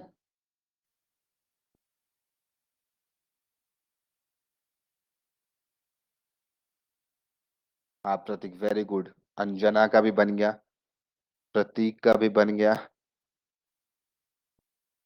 आयुष का भी बन गया, very good. I hope question तो सब कॉपी कर लिया और तन्मय सबका बन गया, वेरी गुड, बहुत अच्छा। सबका आंसर भी मैच कर गया। तो सॉल्यूशन देखते हैं, सॉल्यूशन देखते हैं। दृशान नहीं दिख रहा है, आज एब्सेंट है क्या?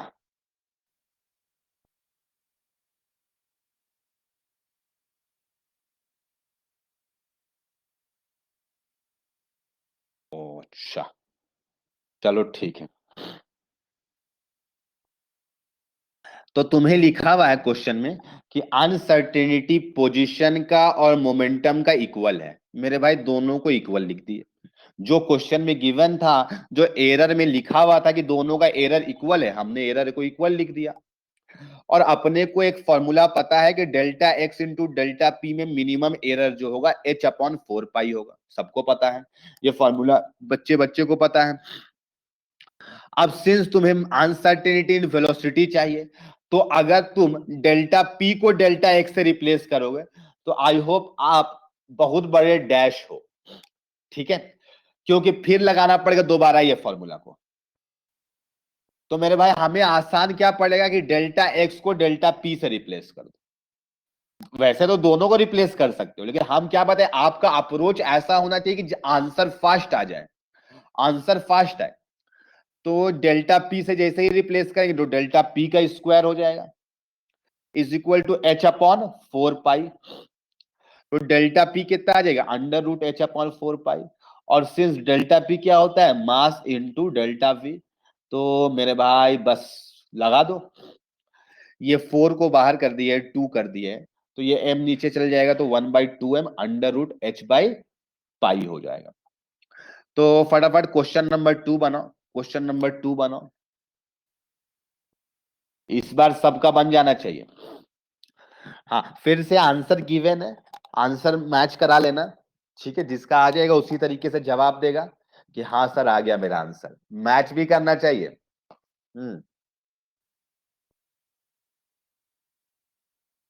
जल्दी जल्दी बनाओ, फास्ट। निहायत ही आसान प्रश्न है।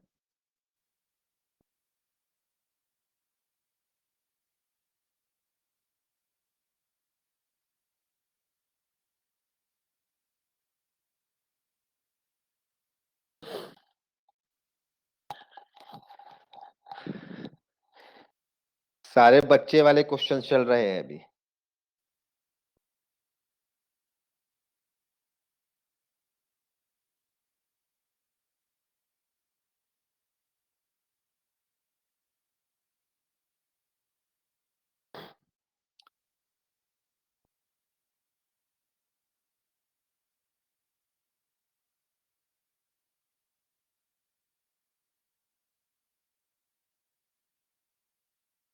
किसी का आया? किसी का मैच किया?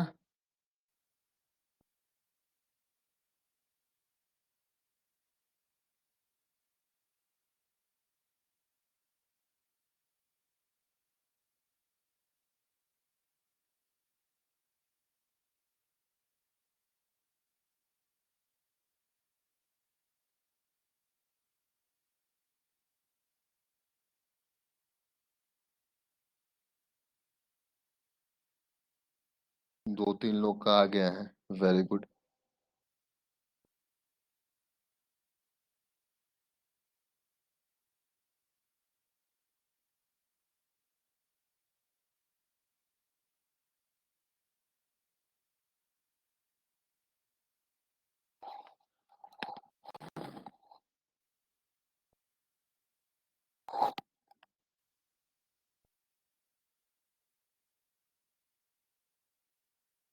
ये ग्रुप में तुम लोग क्या कर रहा था? फोटो भेज रहा क्यों?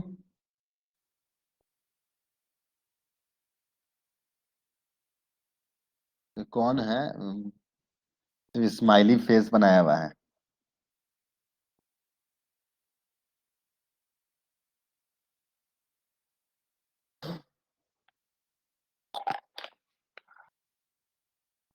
चलो,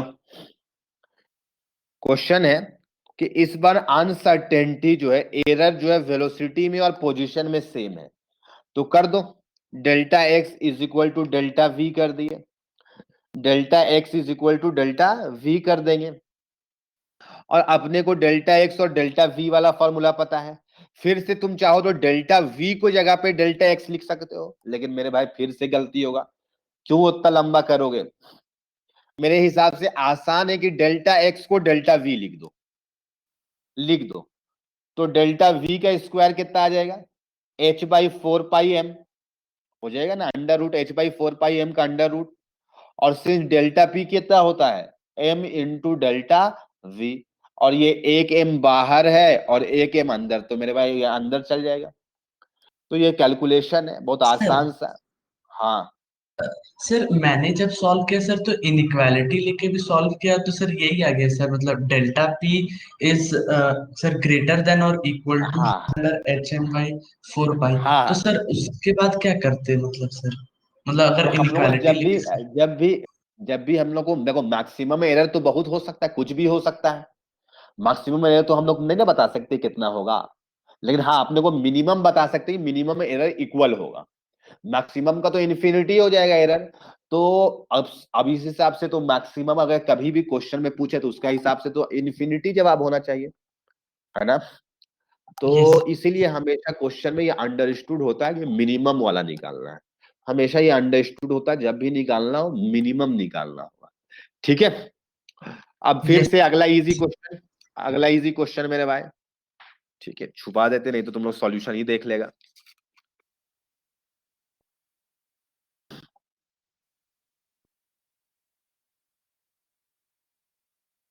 चलो फटाफट क्वेश्चन लिखो।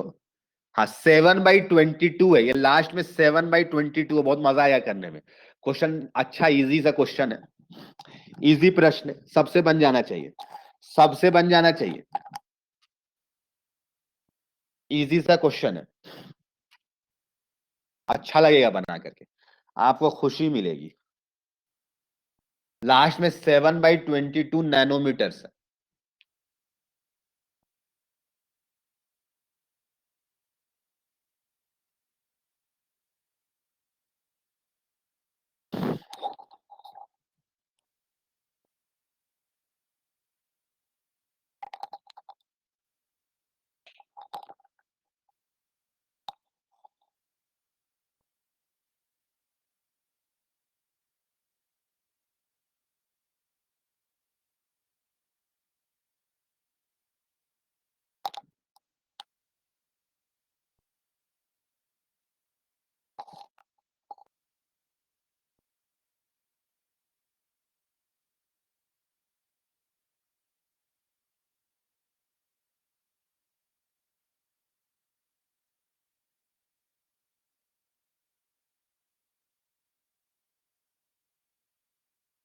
अगर कोई अप्रोच नहीं ले पाएगा तो हमें इन्फॉर्म कर देना, टाइम वेस्ट मत करना, क्लियरली बोल देना कि सर अप्रोच लेने में दिक्कत आ रही है।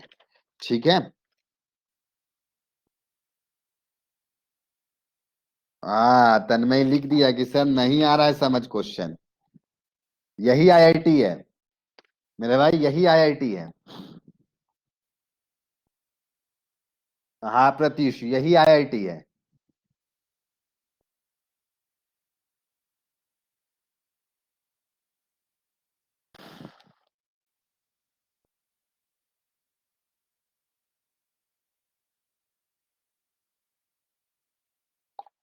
और कौन कौन अप्रोच नहीं ले पा रहा है, और कितना लोग देखे अप्रोच ले पा रहा है? हैंड रेज करो, कितना लोग अप्रोच ले पा रहा है?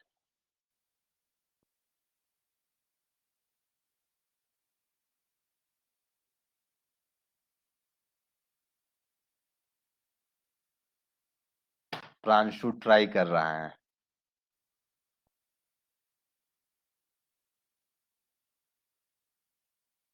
बाकी लोग, मतलब बाकी लोग कुछ नहीं लिखे, इसका मतलब अप्रोच नहीं ले पा रहे हैं। दीपरजीत ट्राई कर रहा है। ठीक है, ट्राई करो, 1 मिनट और टाइम देते हैं ट्राई करने के लिए। ठीक है, कुछ लोग ट्राई कर रहा है। ये हर्षित, हर्षित ग्रीन बैच का है ना? ये आज ब्लू बैच में कैसे आ गया?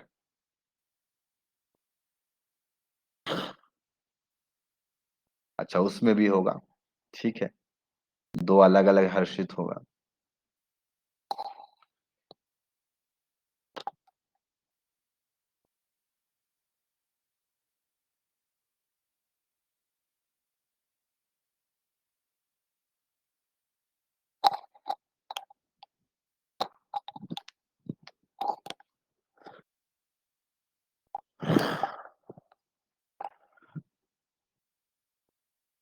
आई होप कि अब बता देना चाहिए क्वेश्चन।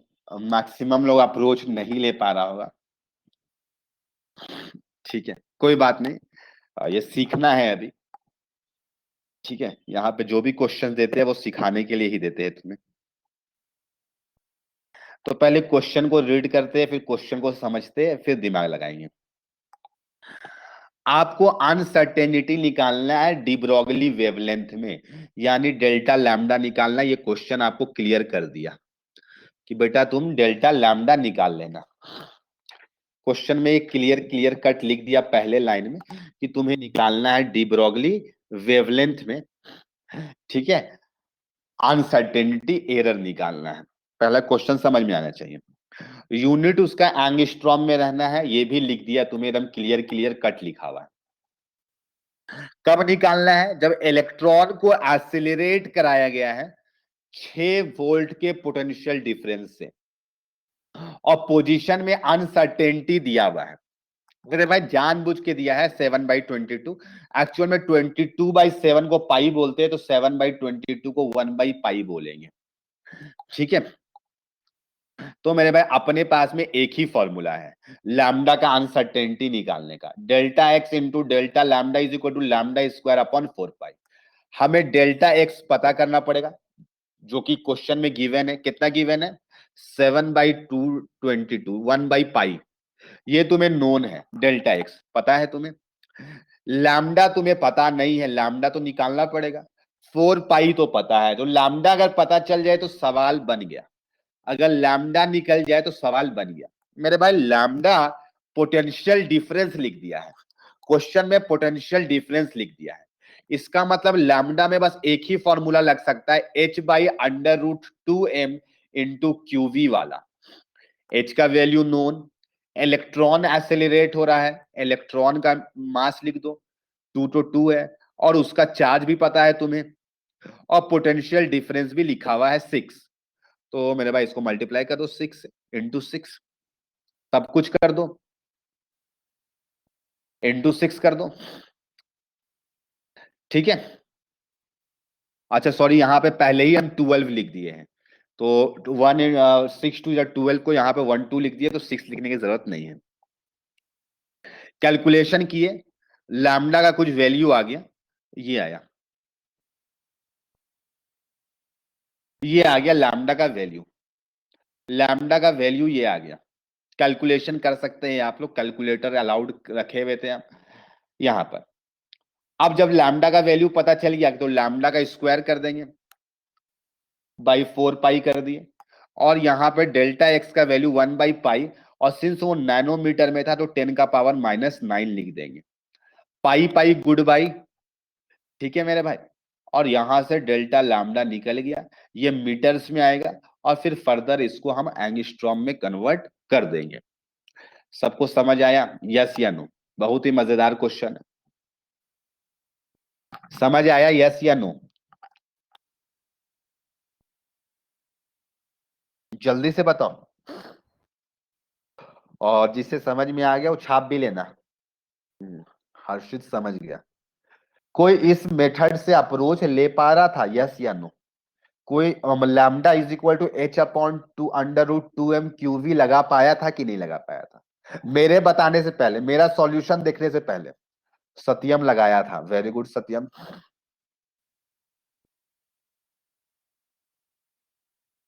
अभिनव भी लगाया था, वेरी गुड अभिनव।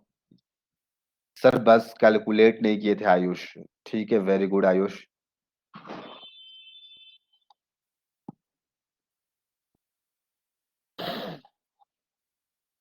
हाँ विज्ञान, sir yes sir, calculation problem हुआ। चलो कोई बात नहीं, वेरी गुड, बहुत अच्छा, अप्रोच लेना बड़ी बात है।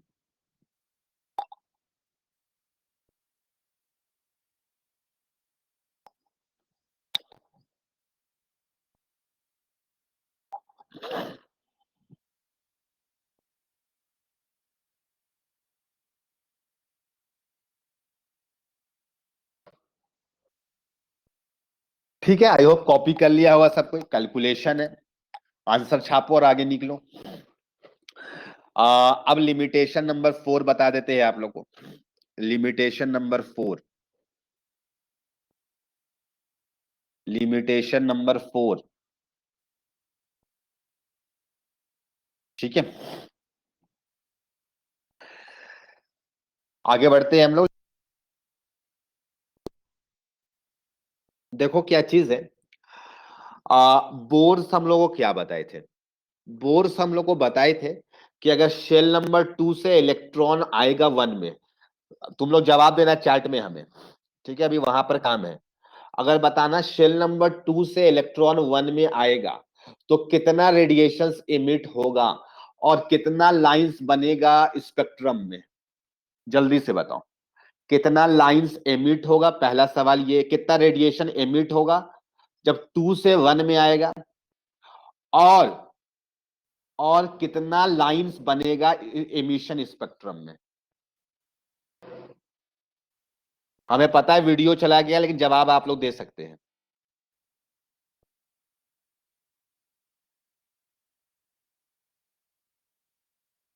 सब कोई का जवाब आ रहा है 1, सब कोई का जवाब आ रहा है 1। मेरे भाई मेरा भी जवाब है 1, क्योंकि अभी तक जितना थ्योरी पढ़े हैं, अभी तक जितना थ्योरी पढ़े हैं, तो उसमें यही पता चला कि अगर शेल नंबर 2 से शेल नंबर 1 में आएगा तो एक ही रेडिएशन एमिट करेगा, और इवन उसका एनर्जी कितना वाला रेडिएशन एमिट होगा ये भी पता है। लेकिन अब यहीं पर से मेन गेम शुरू होता है। मतलब बोर्स का लिमिटेशन नंबर 4 जब से आया है, यानी कि बोर्स का थ्योरी में जब सोमरफील्ड का रोल आया, तब से सारा कॉन्सेप्ट जितना पढ़े हैं मेरे भाई, सारा रॉन्ग हो जाएगा। यानी अभी तक जितना पढ़ करके बनाए हम लोग ना अभी तक, कि शेल्स होते हैं, फिर ये होते हैं, वो होते हैं, मेरे भाई यहीं पर सब खत्म हो जाता है, यहीं पर खत्म हो जाता है। यहाँ पर अब नया कॉन्सेप्ट बनेगा।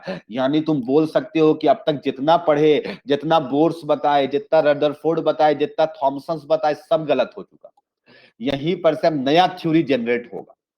हाँ, सोमरफील्ड भी पूरा पूरा सही नहीं बता पाए थे, लेकिन इनका थ्योरी जब आया, यहां पर से मेन कॉन्सेप्ट स्टार्ट हुआ।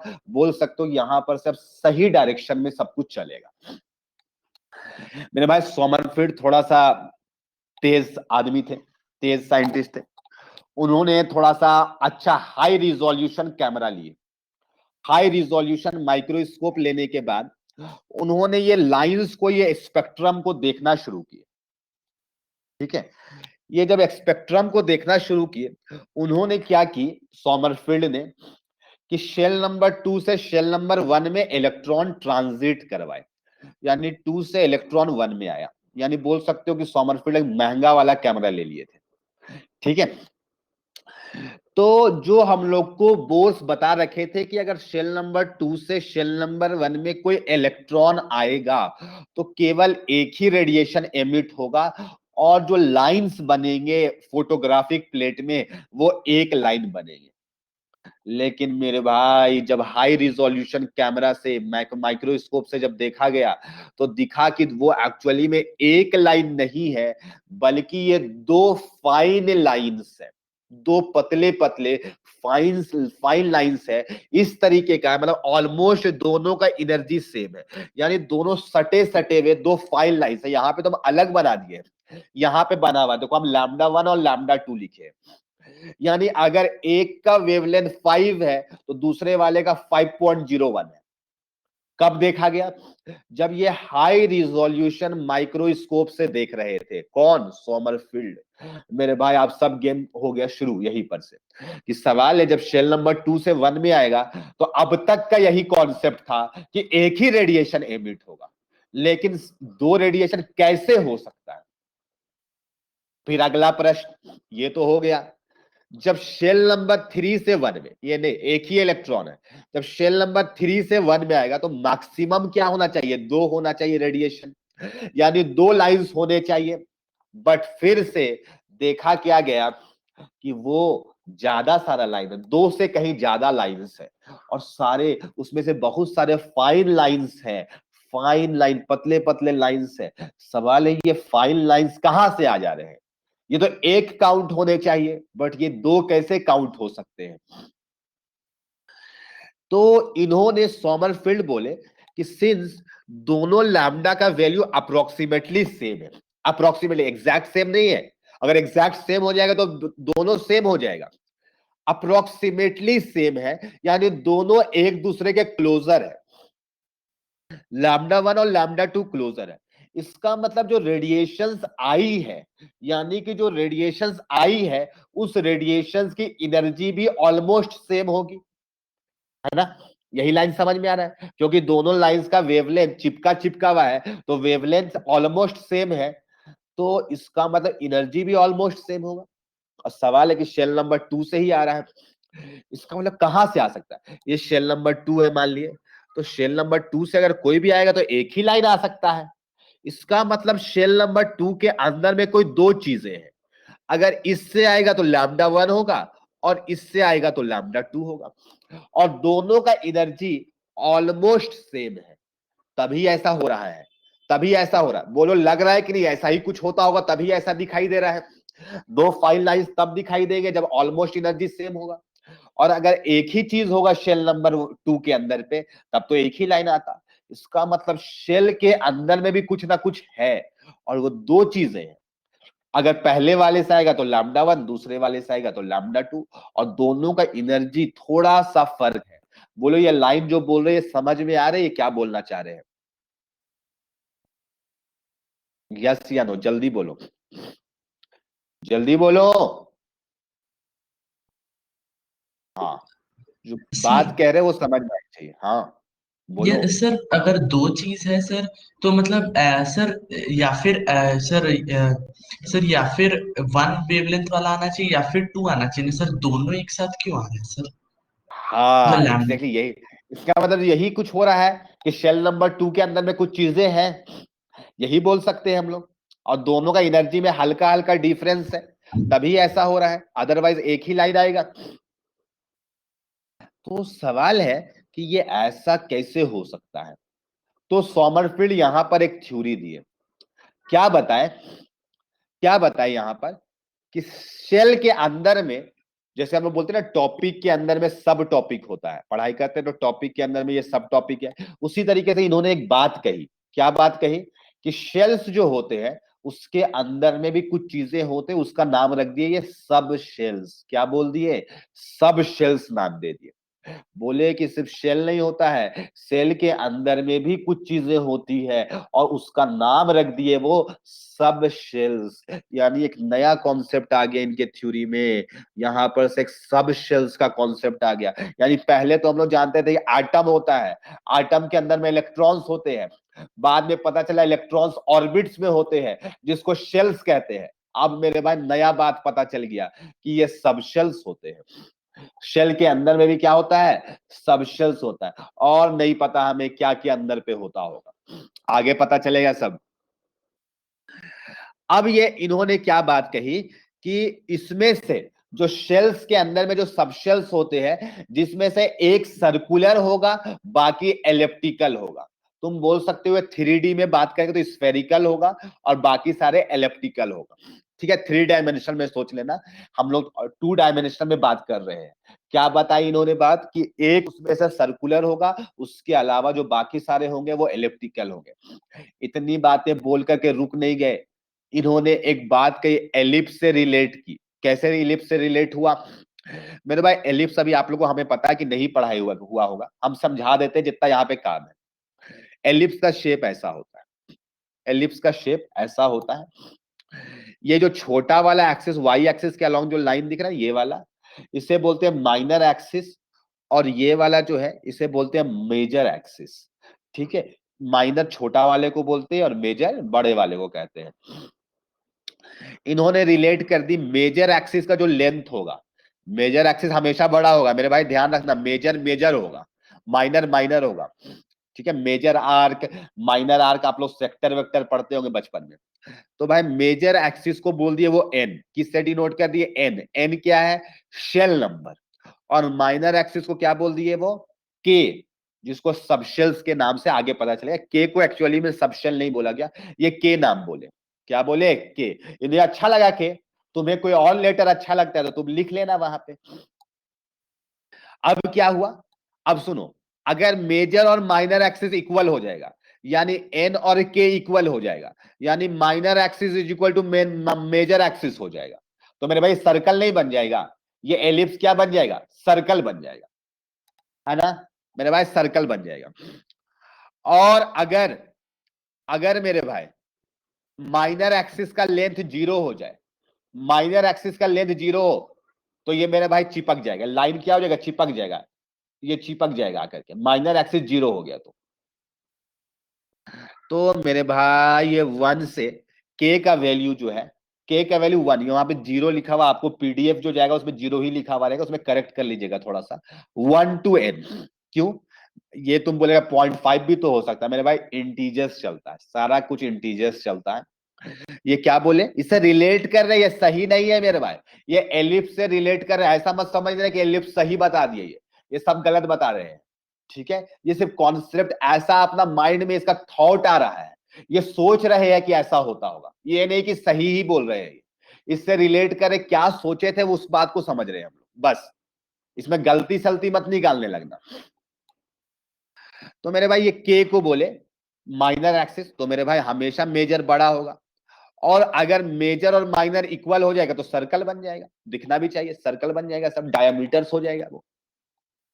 और एलिप्स जो आप लोग पढ़ेंगे चैप्टर, उसमें 2 चीजें बताई जाएगी वहां पर, उसमें 2 फोकस होते हैं। जैसे सर्कल में सेंटर होता है ना, centre of a circle, similarly ellipse में फोकस हुआ करता है।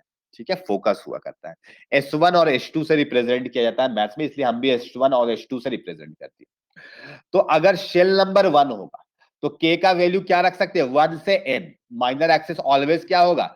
छोटा या बराबर, बराबर होगा तो सर्कल बन जाएगा।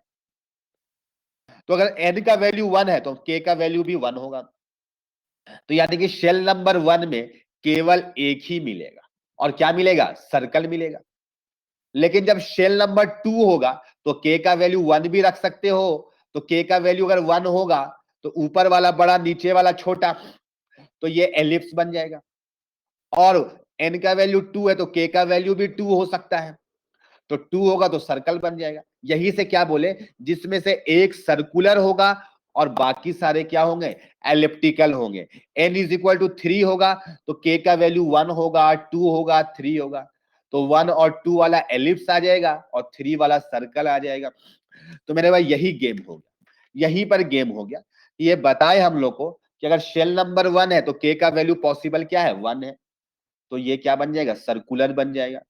एन का वैल्यू 2 है तो के का वैल्यू 1 रख सकते हो, 2 रख सकते हो, तो 1 वाला के लिए क्या बन जाएगा, एलिप्स बन जाएगा, जो यहाँ पे बना हुआ है एलिप्स, और 2 वाले के लिए क्या बन जाएगा, सर्कल बन जाएगा। सिमिलरली अगर n इज इक्वल टू 3 है तो 2 एलिप्स आ जाएगा और एक सर्कुलर आ जाएगा।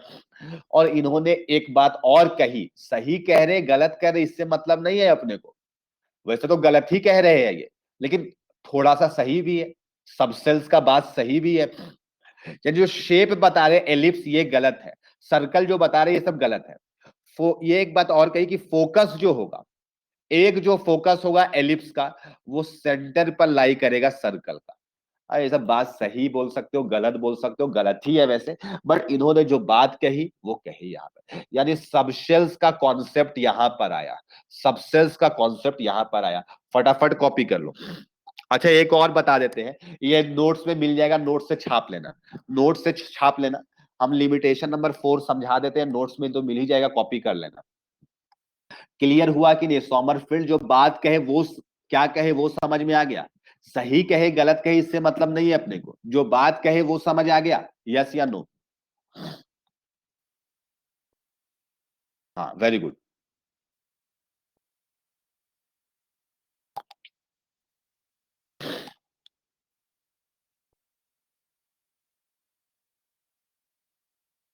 चलो अब लिमिटेशन नंबर 5 देख लेते हैं, लिमिटेशन नंबर 5 तक देख लेंगे, लिमिटेशन नंबर 5 लास्ट है हम लोग का, खत्म हो जाएगा बोर्ड्स का लिमिटेशन। देखो हम लोग क्या जानते हैं, सुनना मेरी बातों को, पहले डायग्राम उराम मत देखने लगना, पहले बात को मेरी सुनो। हम लोग क्या जानते हैं, अगर कोई रेडिएशन फेंके तो रेडिएशन फेंकने की वजह से इलेक्ट्रॉन क्या होगा, लोअर एनर्जी से हायर एनर्जी में चला जाएगा, चला जाएगा। मान लो कि हम एक 10.2 इलेक्ट्रॉन वोल्ट एनर्जी का रेडिएशन फेंके और इलेक्ट्रॉन शेल नंबर 1 से शेल नंबर 2 में चला गया, तो ये ऐसा होता था और होगा भी, सही भी है बिल्कुल। लेकिन मेरे भाई उसके बाद 2 साइंटिस्ट आए, एक का नाम था स्टार्क और एक का नाम था जीमैन, ठीक है, 2 साइंटिस्ट है।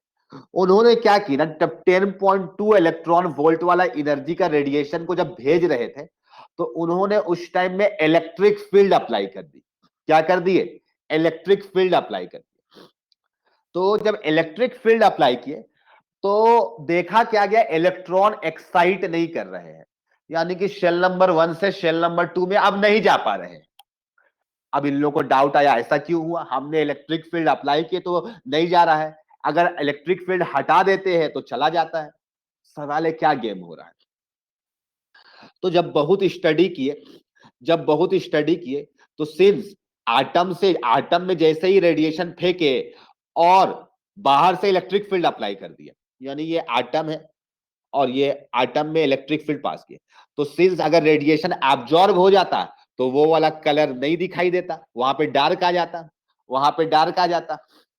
लेकिन क्या देखते हैं कि जब रेडिएशन जब पास किए इलेक्ट्रिक फील्ड के प्रेजेंस में, तो वो रेडिएशन एब्जॉर्ब नहीं किया, इलेक्ट्रॉन एक्साइट नहीं किया, और बल्कि 2 लाइंस दिखे, इस जो स्पेक्ट्रम बन रहा था उसमें 2 कलर लाइन दिखाई दिए। गेम यहां पे शुरुआत हो गया, यानी जब स्पेक्ट्रम देखते हैं तो 2 लाइन बन गया, हम भेजे एक रेडिएशन थे और मिल रहा है 2 रेडिएशन, ऐसा कैसे हो सकता है, एक में एक फ्री, और इलेक्ट्रॉन भी एक्साइट नहीं कर रहा है।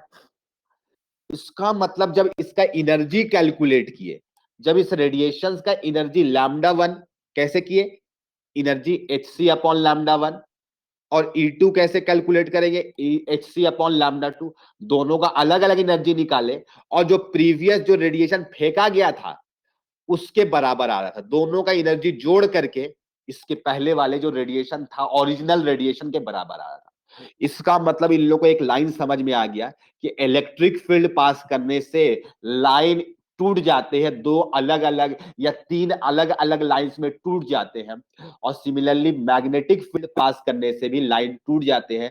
ये जो इलेक्ट्रिक फील्ड वाला को जो जो ऑब्जर्व किए थे उनका नाम था स्टार्क, और जो मैग्नेटिक फील्ड वाला ऑब्जर्व किए थे उसका नाम था जीमैन। एग्जाम में कभी कभी यही आ जाता है कि इलेक्ट्रिक फील्ड के प्रेजेंस में किसने ऑब्जर्व किया था, तो याद रखना पड़ेगा स्टार्क, और मैग्नेटिक फील्ड में जीमैन। तो याद रखना, मैग्नेटिक में मैन जैसा वर्ड सुनाई देता है तो जीमैन हो गया, और स्टार्क में ना इलेक्ट्रिक सुनाई देता है ना मैग्नेटिक सुनाई देता है, याद रखना। आई होप ये सारे कॉन्सेप्ट्स आपको समझ में आ गए होंगे। आज का लेक्चर यहीं पे एंड करते हैं। ये क्या बात कही, आपको इसका नोट्स मिल जाएगा, आज रात तक में इसका नोट्स मिल जाएगा। ठीक है, क्लियर है सबको, यस या नो?